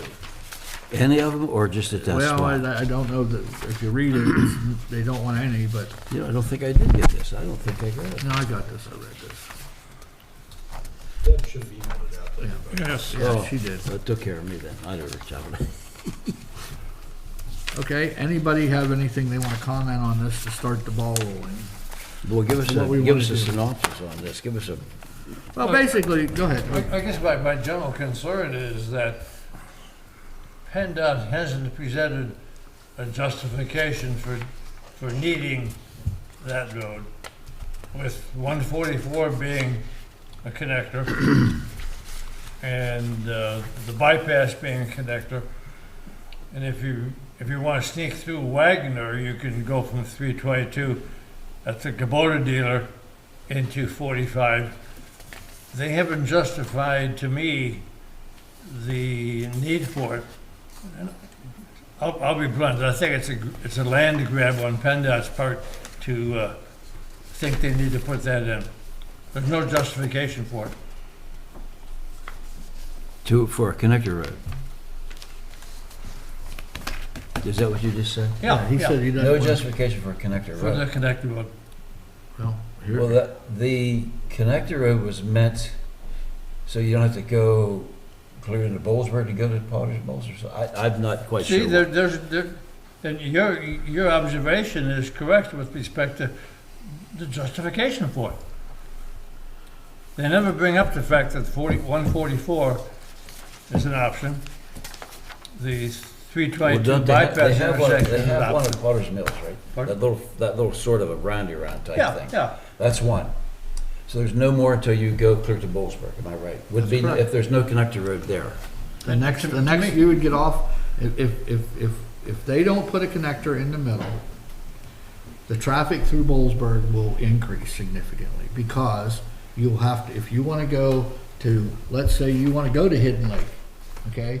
Your options are two. You get off at Potter's Mills Gap and go up 144 and up 45, or you come all the way into Bollesburg and go back down 45. I don't think that's worth the loss of that farmland. Now, let me finish. And the other thing to keep in mind is if there's a major accident on that road, okay, that shuts down a lane, which we know it can happen, and they're saying all the new roads not, but if it does, then that means that we've just stopped all the traffic coming through, or they'll route it all up 144 across 45. If we have a connector, then we don't have to shut down the whole road and we can keep traffic going. One of the things that, if you remember the meeting we had at the fire hall with Potter Township, the one thing they said that they were looking at for that connector, that if you were coming up the valley from Spring Mills, Center Hall, and you get to that point, they would have that road configured in a way that the easiest way would, you would swing right around across that connector and onto 322, and you wouldn't come up 45. Or if you did want to come up 45, you'd have to get off and do a little jog thing. But I don't understand that. The one thing that I think they will do if that connector's in, if you're down there at Hidden Lake and you come out of Hidden Lake right now, it is a very dangerous intersection. You can't see in either direction. And if they're gonna put a connector in there and they approve that intersection, even if they put a red light there, which they could very well do, that will significantly increase the safety there. So I don't know what's gonna come out of this, and you know, we're sitting here debating this, but you know, if we didn't figure out anything else from the Pell report, PennDOT's gonna put it where they want it. Yeah. You know, so, I mean, we can sit here and put all these points out, but at the end of the day, PennDOT's gonna put it where it wants.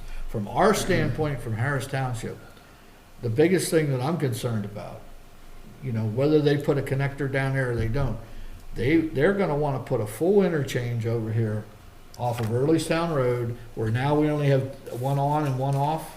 They're gonna put all four. You can get off there and make it like a full interchange. If they do that, all that traffic's gonna come right down here and hit Bow Avenue. And I'm gonna tell you, if we wanna stand up and fight something, that's what we need to fight.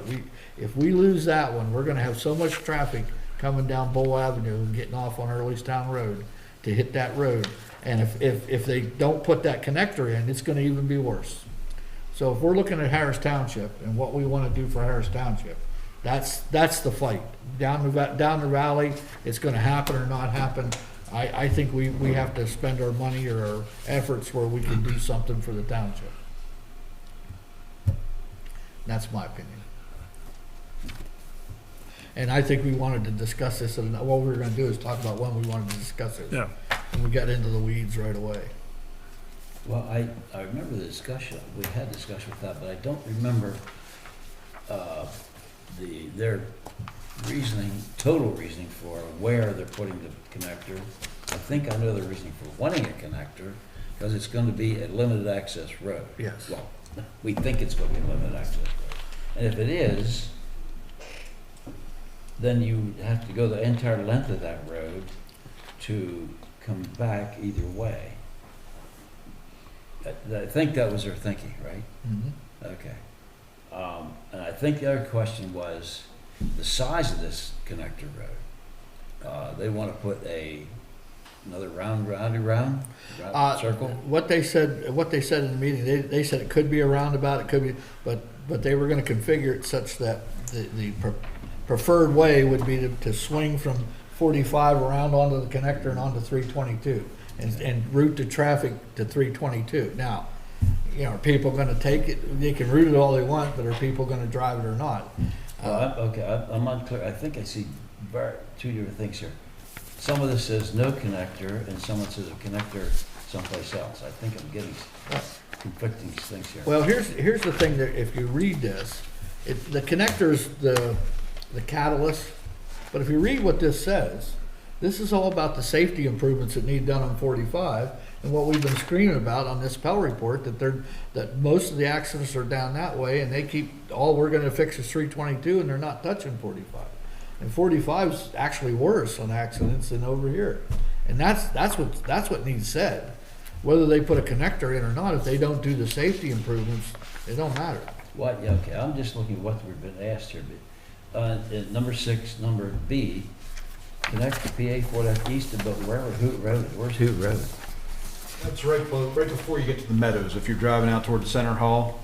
Oh, That little road that kind of, it's like almost like a U, and then it connects down from there. If you were gonna go down. oh, it's right by the old stave mill. Okay. Everybody knows the stave mill was. That's Wagner, Wagner Road. Wagner, right, it Yeah. connects up to Wagner. What's Hoot Road then? Is that little, what, the, Little connector, I think, from Wagner okay. over to says, 45. East of Hoot Road, avoid the most dangerous and narrow section of 45 to that vicinity, avoid the backyards of Hidden Lake residents, and minimize potential impact to pristine well water. I don't know what that means, pristine well water for the community. Impacts of well water. They're concerned of the well, that would hurt well water?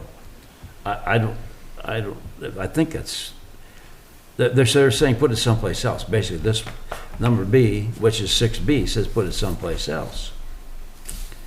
Or consider connecting east of PCI zoning rather than west of it to allow local business to benefit from the redirected traffic. I don't know what that means necessarily either. So I don't know what to think about this, because I don't know. I know part of it is not my backyard, which is understandable, because it's going to be probably going to be quite a road. It's going to be more than just a little road you take, a side road you take going across there, obviously. Well, is the guy from Hidden Lake wanting to talk to us, or what did you get out of the intent of that letter, Mark? Well, the letter was addressed to Eric Murniak, the Potter Township Supervisors, to you as a board, as well as to the MPO, and it just asks that there be dialogue. And there was also an email forwarded to you from Mr. McFarlane outlining his, some of the discussions he had with Willowbrook and Kaywood residents regarding their concerns about the project. So it really was just a interest in engaging and discussing viewpoints on their concerns. And guys, here's, again, I keep saying this, and we have, I introduced it in last year's budget, that we start putting Route 45 improvements on the tip. Last year's The tip budget. In other words, start putting it in the tip for projects, because what's gonna happen is, and I can see it as clear as day, PennDOT's gonna come in, they're gonna put this road in, they're gonna put the interchanges wherever they want them, and they're gonna walk away, and we're gonna be stuck with 45, and we're gonna have to spend local money to make 45 safe. That's what's gonna happen. I sit here every time I bring it up, every time we write letters like this. The last ones I had, PennDOT made the comment, they had 47 letters, comments like this, and they asked them, well, is there anything we have to address? Nothing we haven't heard before, and they moved on. So, like I said, this is great, and I'm glad that we keep putting this stuff out, but at the end of the day, we need to look at Route 45 and how we're gonna make it safe. Because that's gonna be what we're gonna be tasked with when it's all over.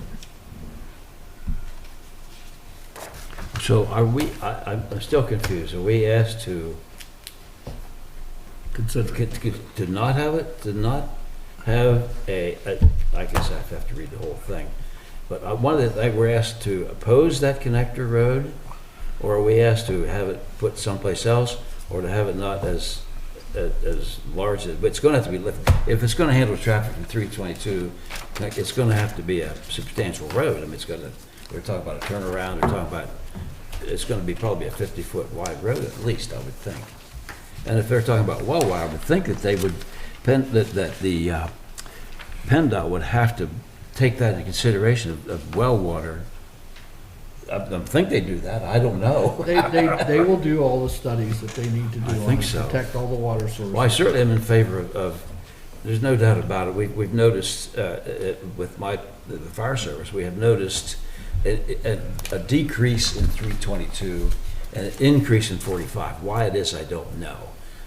It just seems, although it's been kind of quiet the last several months, but I do notice that we don't have the major accidents on 322 between here and Potter's Mills that we did at one point, which mostly involved larger tanker trucks mostly. And then 45 has been a series of accidents.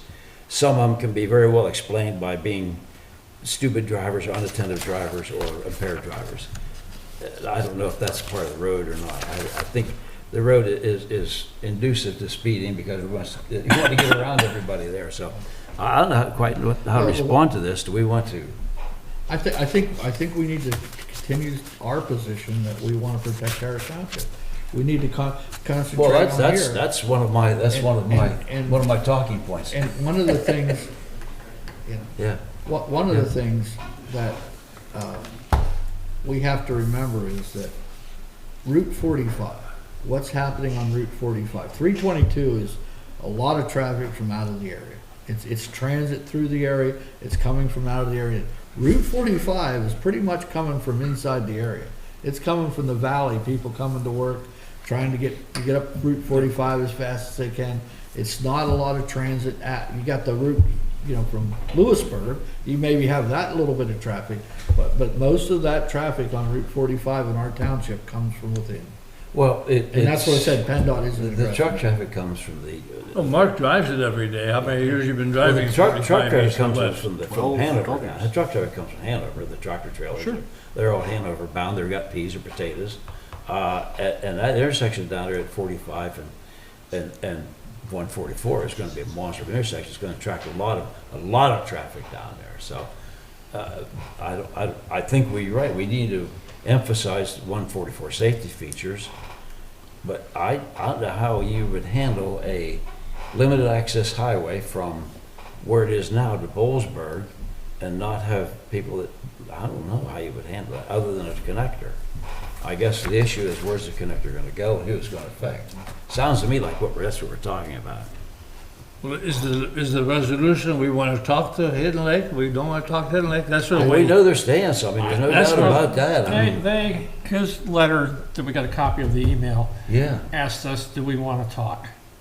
Yeah. And we've been talking about this, and frankly, talking with us, we haven't had any effect on this whole process. They're gonna do Might as well- you might as well. what they want to They're do. going to put it where they They've want made it. up their mind a Might long as well time kiss your ago. sister, huh? And we're just like, we talk, and they nod their heads, and Yeah. and then Yeah, they don't particularly. so I can't say, I won't get together and talk, but I'm not very optimistic that we're the people that need to be talked to. Right. Well, I'd like them to come up definitely and say, we would like you to do this or this. You want to talk to someone, talk to your state senator, We your want state this, or representatives. this.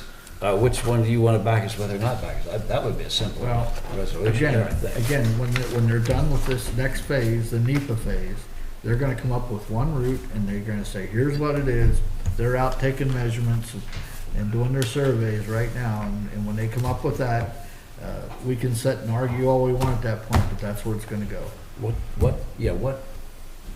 power would we have to do anything with that? Not a connector? whole lot, but If we opposed it, would they, I don't know.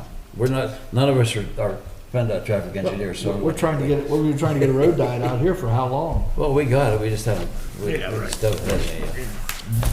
So, what's the, I don't know if they wanna come in and talk to us, fine. They can come to a meeting and we'll put them on the agenda, but I'm like Bruce, I don't know what we're gonna gain from it. well, these accidents are legitimate accidents, they are legitimate concerns that they have pictures of, there's no doubt about it. And I'm not so sure that this picture of this double wide, I don't think that's even allowed on that road.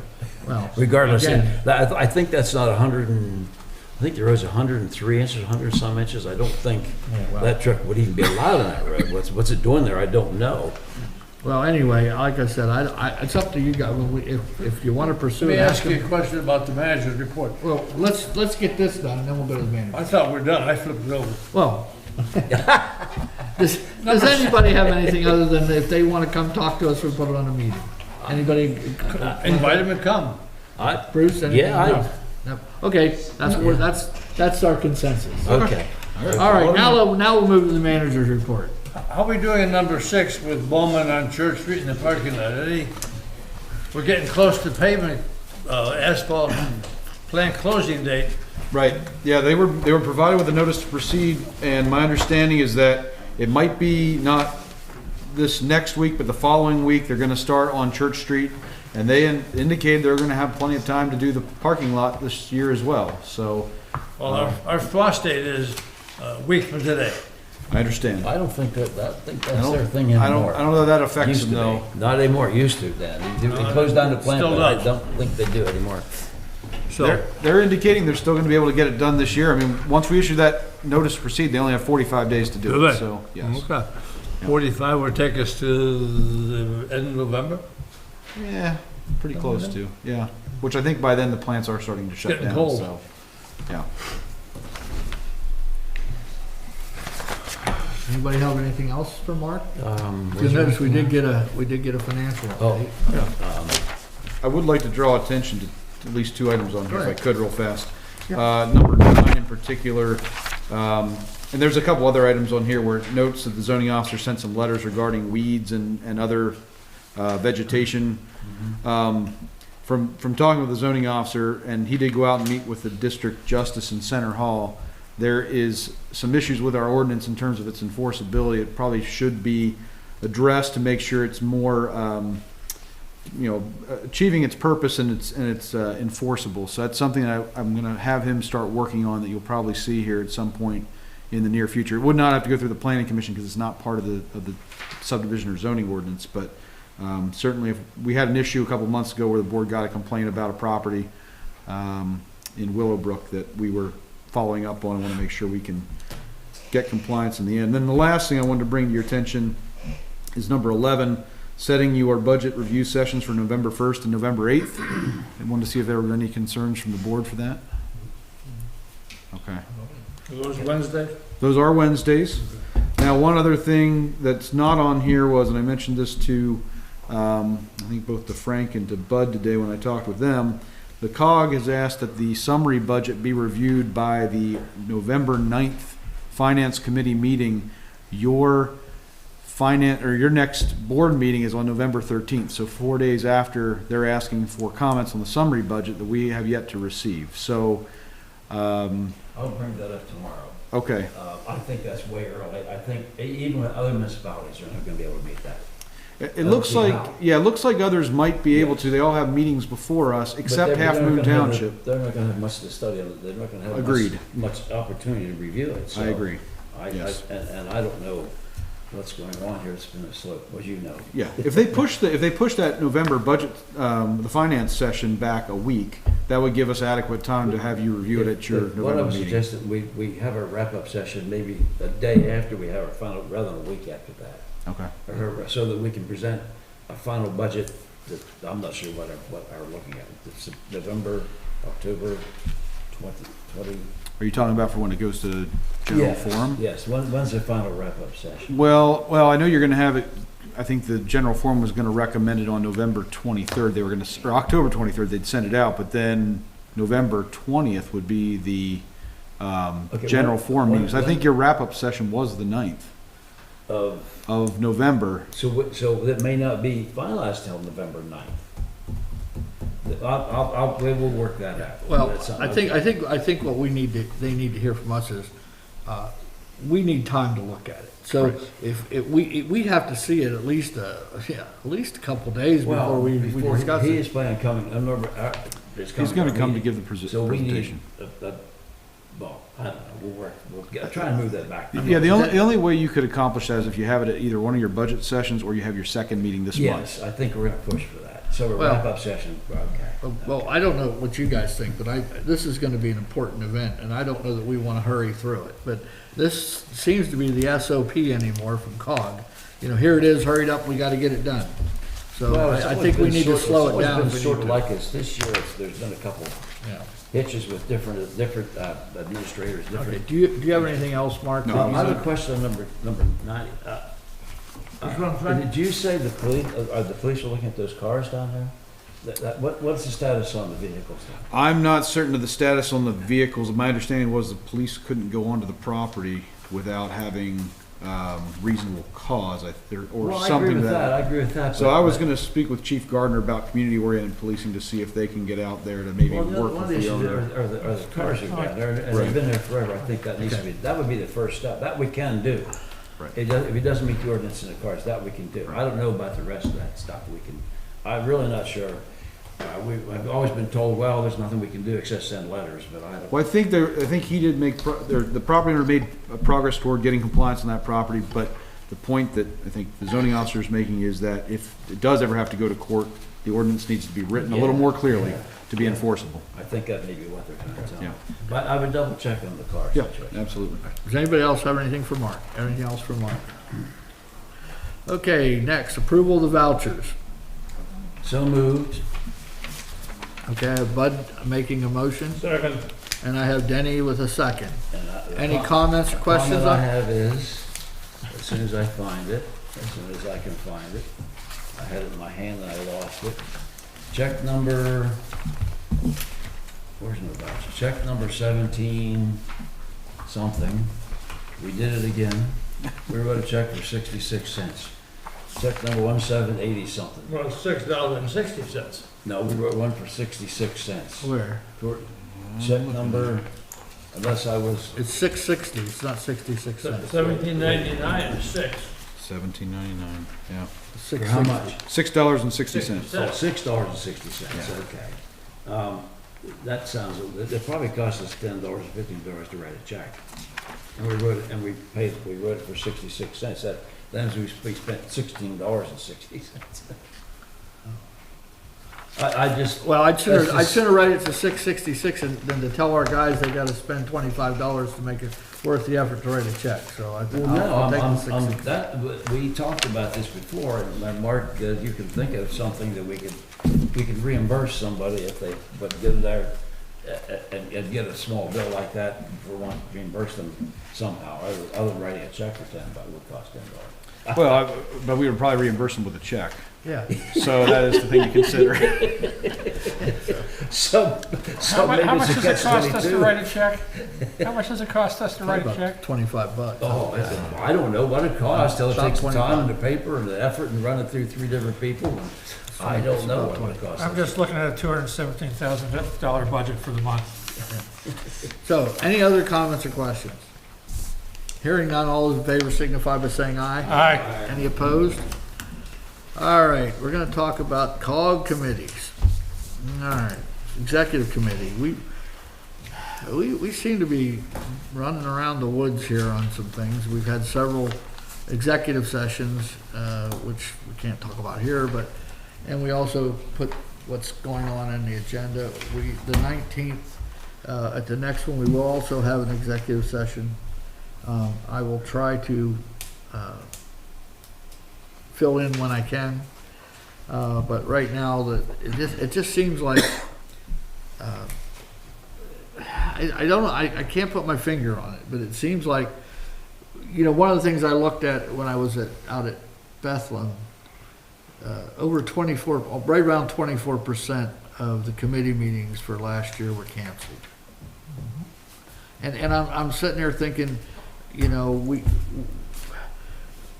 I'm going to use facilities because I'm on that, and it's next on the list, and I'll just go right into that. We've had facilities things that we've been trying to do. We've been trying to come up with all these ideas and that. And this last meeting we had, they come out, oh yeah, we got to meet. We missed 2 meetings in the summer, and now all of a sudden we met because they want to buy a piece of land.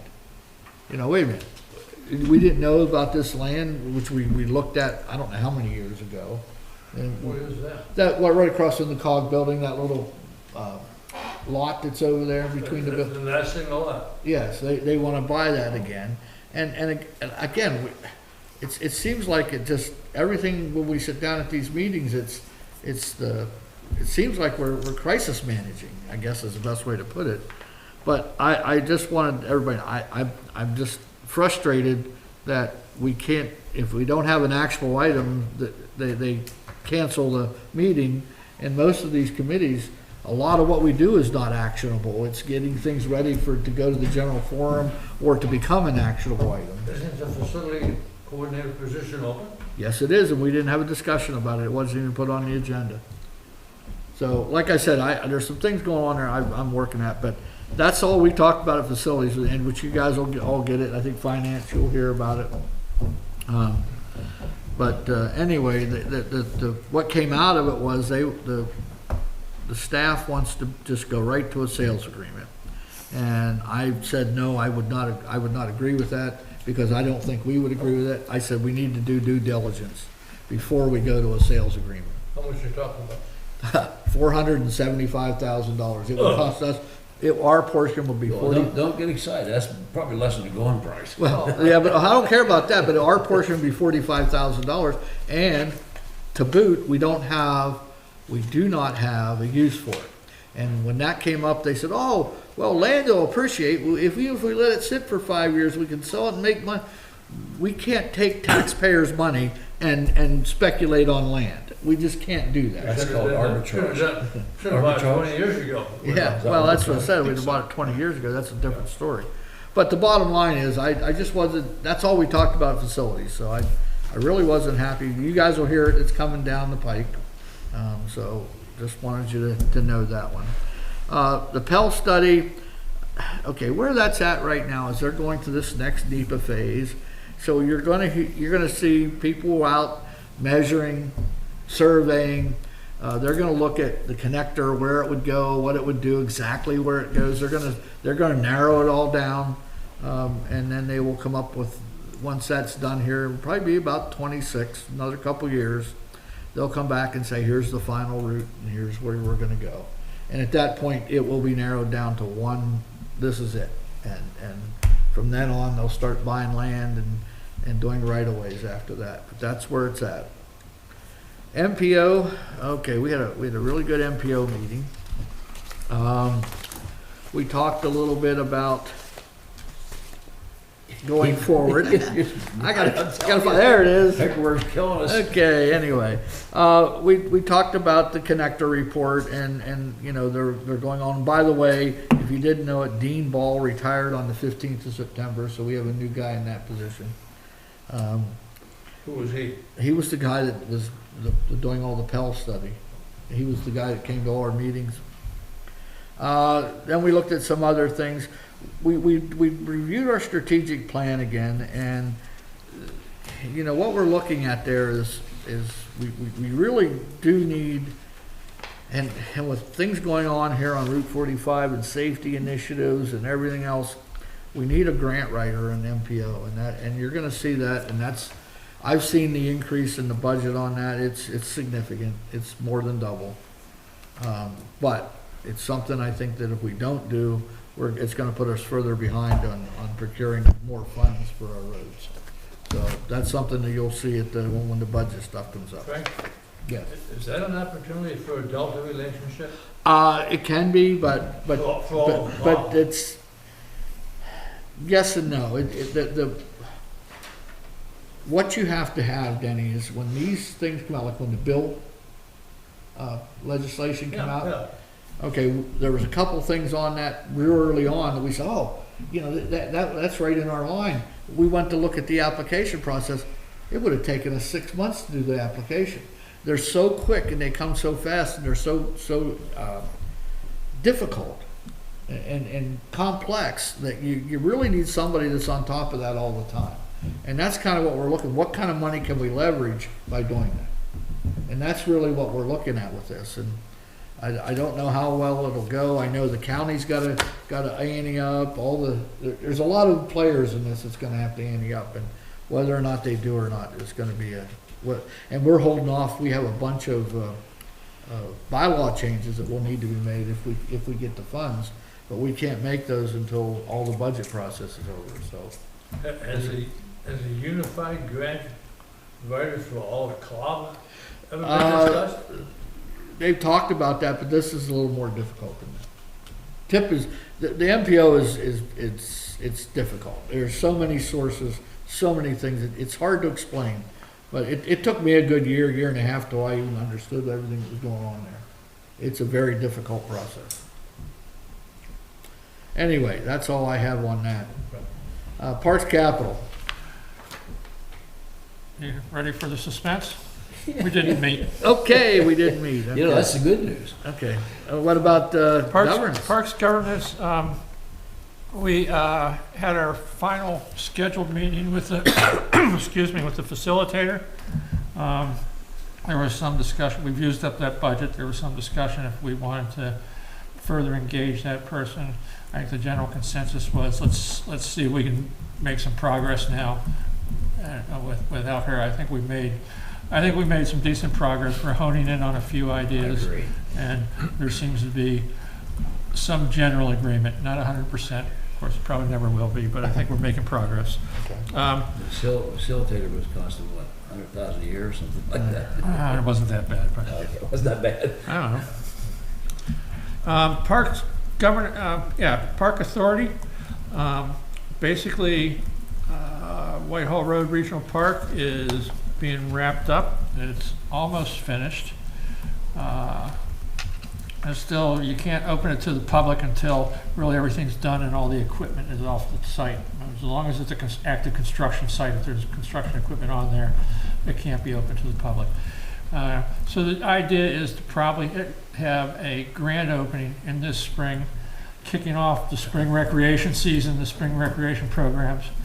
Meanwhile, they're interested in getting some of the elected officials, the facilities committee, the budget committee, out there to see what's there.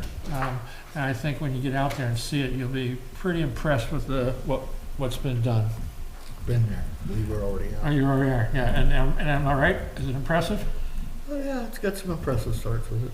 Can But that the be fields, I'll tell you what, the fields we played on now, they look much nicer than the fields I played on when I was a kid. Mine had stones in it. Yeah, stones. And glass. Glass, bottle caps. Could that be an open invitation to COG, perhaps, I mean, municipal, or do you want to keep it to those two committees? No, they're working on it. They don't want to invite everybody there at one time. Okay, they're more interested in bringing a group out and talking to them about what their interests are and stuff like that. But they're definitely, and I think we should get people out there because with all we've gone through to get to this point, Yeah. you need to see what has been done. That's it. Okay. Question, and this is brought up. We stored a lot of nice playground equipment down there for years, and Yep. it's installed now, right? Yes. Is there any thought to open up just that, it's going to be it's the only one in the state, in the area, is a special needs playground, or whatever you want to call it. Can that be opened up prior to this next spring or something like that? Well, I don't know where it's located, whether you have to go through the other well, part. the question, I guess, I don't know the answer. There's some things that have to be done yet before it would be wise to open it up to anybody as far as the public goes. That's just a thought. That, And then, of course, how much use was going to get in January? You may be surprised, but the point is that we don't want them on the fields, of course. Yes. But I was wondering that playground is such a feather in our cap. It's I don't think there's anything like it within It's got a zip line. 100 miles of this place. It's got a zip line. It was for special needs, right? Am I right? Oh, yeah. Special needs It's a and special handicap. needs zip line, but they got a zip line for the Okay, special well, needs. I'm just, okay, well, that's your decision, you know what's going on out there. I just thought maybe it would be nice to get that open, but Okay, we've waited this long, I guess another couple of months won't make much okay, difference. Nigel, you're up. Public safety. Real quick, we have not met since last meeting, and Human Resources has not either. Okay. All right, Lucy. Yeah, we're meeting this Wednesday with Center Region Planning Commission to do our joint session and be talking about some subdivision issues, some long-range planning issues for both groups. And the solar power group, we met in person about 10 days ago at the Maddenville School. And it was interesting release of frustration with respect to what has not happened. And we're hoping to get contracts out by the end of December 23. That's the 5 contract issue that we have yet to see, so we're not quite sure what those even look like. Well, I will tell you, to be quite honest, when they said that we would have to sign 5 independent contracts, red flags flew up all through the back of my head. Why would we have to sign 5 contracts? And I talked to Constellation at the Seminar. Pennsylvania Municipal League, at PML. They had a booth, and I talked to them, and I said, let me ask you a question. I said, we've used you before, and we contract for power, and we're only like 0.1%, I think, of the total solar power purchase agreement. I said, can we ask you, when you come to us to bid, that we do all non-greenhouse gas energies? Can you do that for us and give us a number? And they said, yes. So we can achieve the same thing as a solar power purchase agreement without having to sign 5 contracts, and we can achieve the same green results. So I'm not sure how I'm gonna have to see what all these contracts are gonna say, but I'm really getting concerned about locking ourselves in for 15 years and signing 5 contracts. Well, the frustration came clear from quite a few of us, Yeah. and Mark was there. Did you feel that? Oh, absolutely. No question. There was a very heavy air Yes. in the room. We're in pretty deep now to quit, though. Indeed. No, we aren't, but everybody is. Well, anyway. Okay. Finance, Bud. We had one session, and that was administration and, It was fire and planning. Fire and planning, and I was not involved in the fire, and it was not, was involved in planning, Frank was there. They submitted some reasonable things, but then, since they're gonna have some more people, that will probably change, the planning will change. The MPO, you gave us some numbers, but understanding those numbers are gonna change too, from what I heard since then. So, then we meet tomorrow. And then one day after that, we're gonna try and get them to finish it up so we can get it to us right away. Right now, we're looking at 8.01%. Why they chose 0.01%, I don't know if that's solid. It's gonna be around 8%. It could be a little less because of our vacancies for first 6 months of the year, or maybe more than that. So it will be around 8% increase. A lot of that was driven by the CPU, and which would now be called COLA, I guess, and also the bringing our employees' salaries up to speed. I shouldn't say all of them, but a certain percentage of our salaries up to speed over a 3-year period. So there's a lot of going back and forth on this. Deb spent an hour today.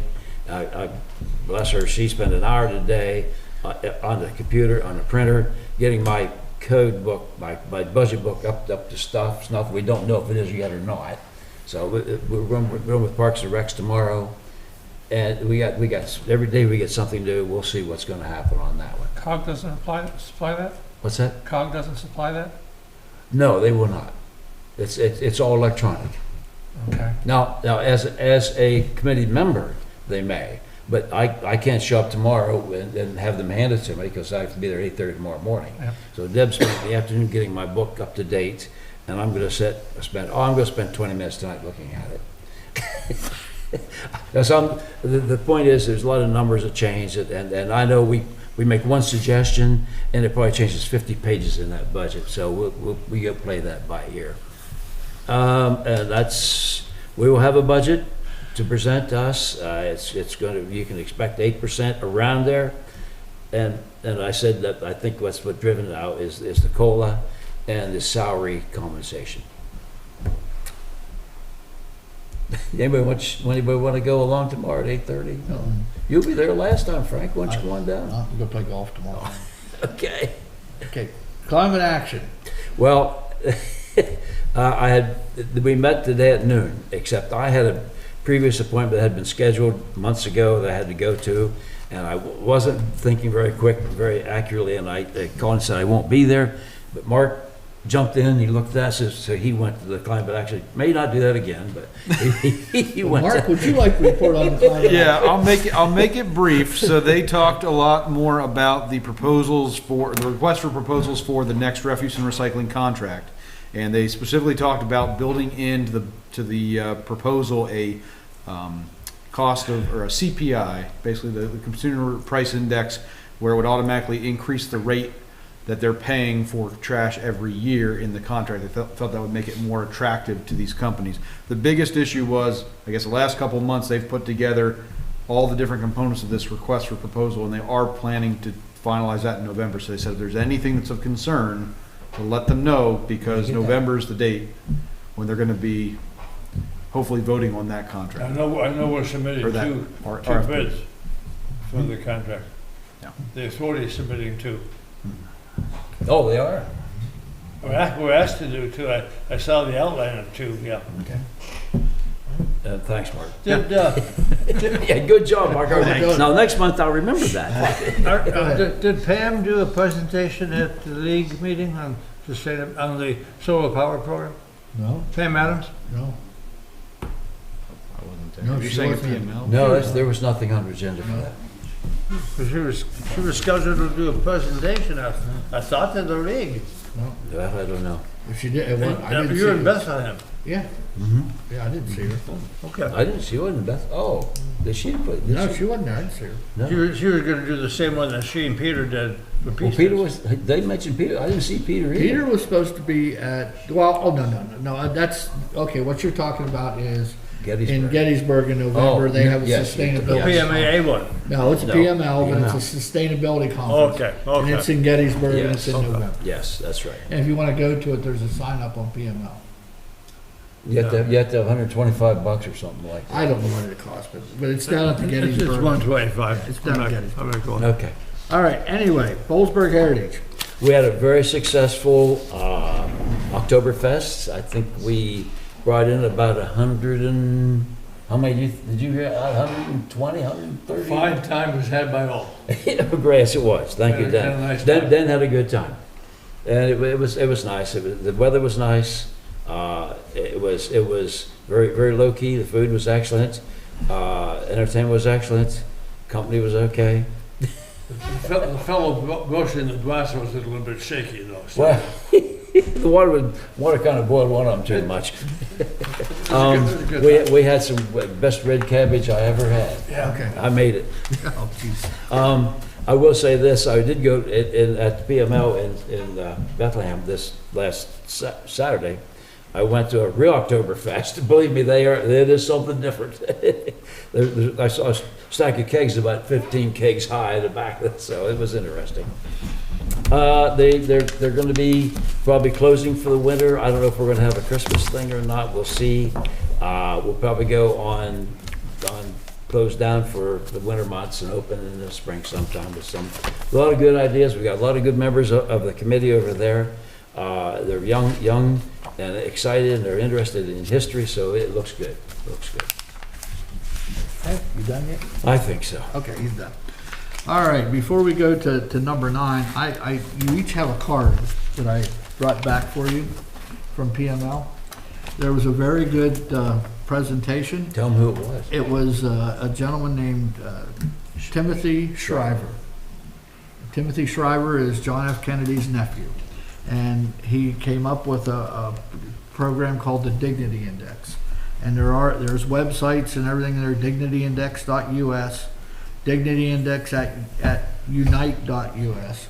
I would recommend that you go onto those websites and read what this is about. This is very, very in tune to what we need today. It talks about how you respect others, how you respect your fellow man, talking to people. This little 1 through 8, when you're talking to somebody, this tells you where you'll be. And he said, Heinrich Himmler's down here around number 1 or 2. I'm probably. So as you start reading, most of us aren't much more than 2. well, if you start reading those, and what it does is after I had that, I was in meetings, and all of a sudden I said, oh, I can't say that I'm a 3 or a 4, you kind of self-elevate. And it was a very, very good presentation. This card has a lot of it has the 1 through 8, but on the back it has a lot of, be curious, not furious, regulate, then debate, listen to hear, not to respond. There's a lot of things he's doing, and there's a dignity pledge on here. If you guys like it, at our next meeting, I would like to have us do a proclamation that we are going to be a dignity Let's not index get carried away council. with this. Well, I am carried away. I thought it was a very good Well, thing. it was great, it's Yeah, great, yeah. but I think it's something that we should make a pledge that's how we're gonna treat each other, how we're gonna treat our meetings, and move forward with that. But take a good look at it, research it, and we'll try, if everybody's ready, we'll put it on next month. If it's, next month might be budget, it might be too much to do, we might move it to November, or excuse me, December. But it is something I think we can do as a group, and, is a very, very, very good, presentation. Yeah, thank you. Anything Anybody have assigned? anything else they want to bring up for the good of the order? If not, I'll take number 9 if anybody. Move, we adjourn. I knew Bruce would. We need to sign We are something. adjourned. Bruce adjourned us. Deb.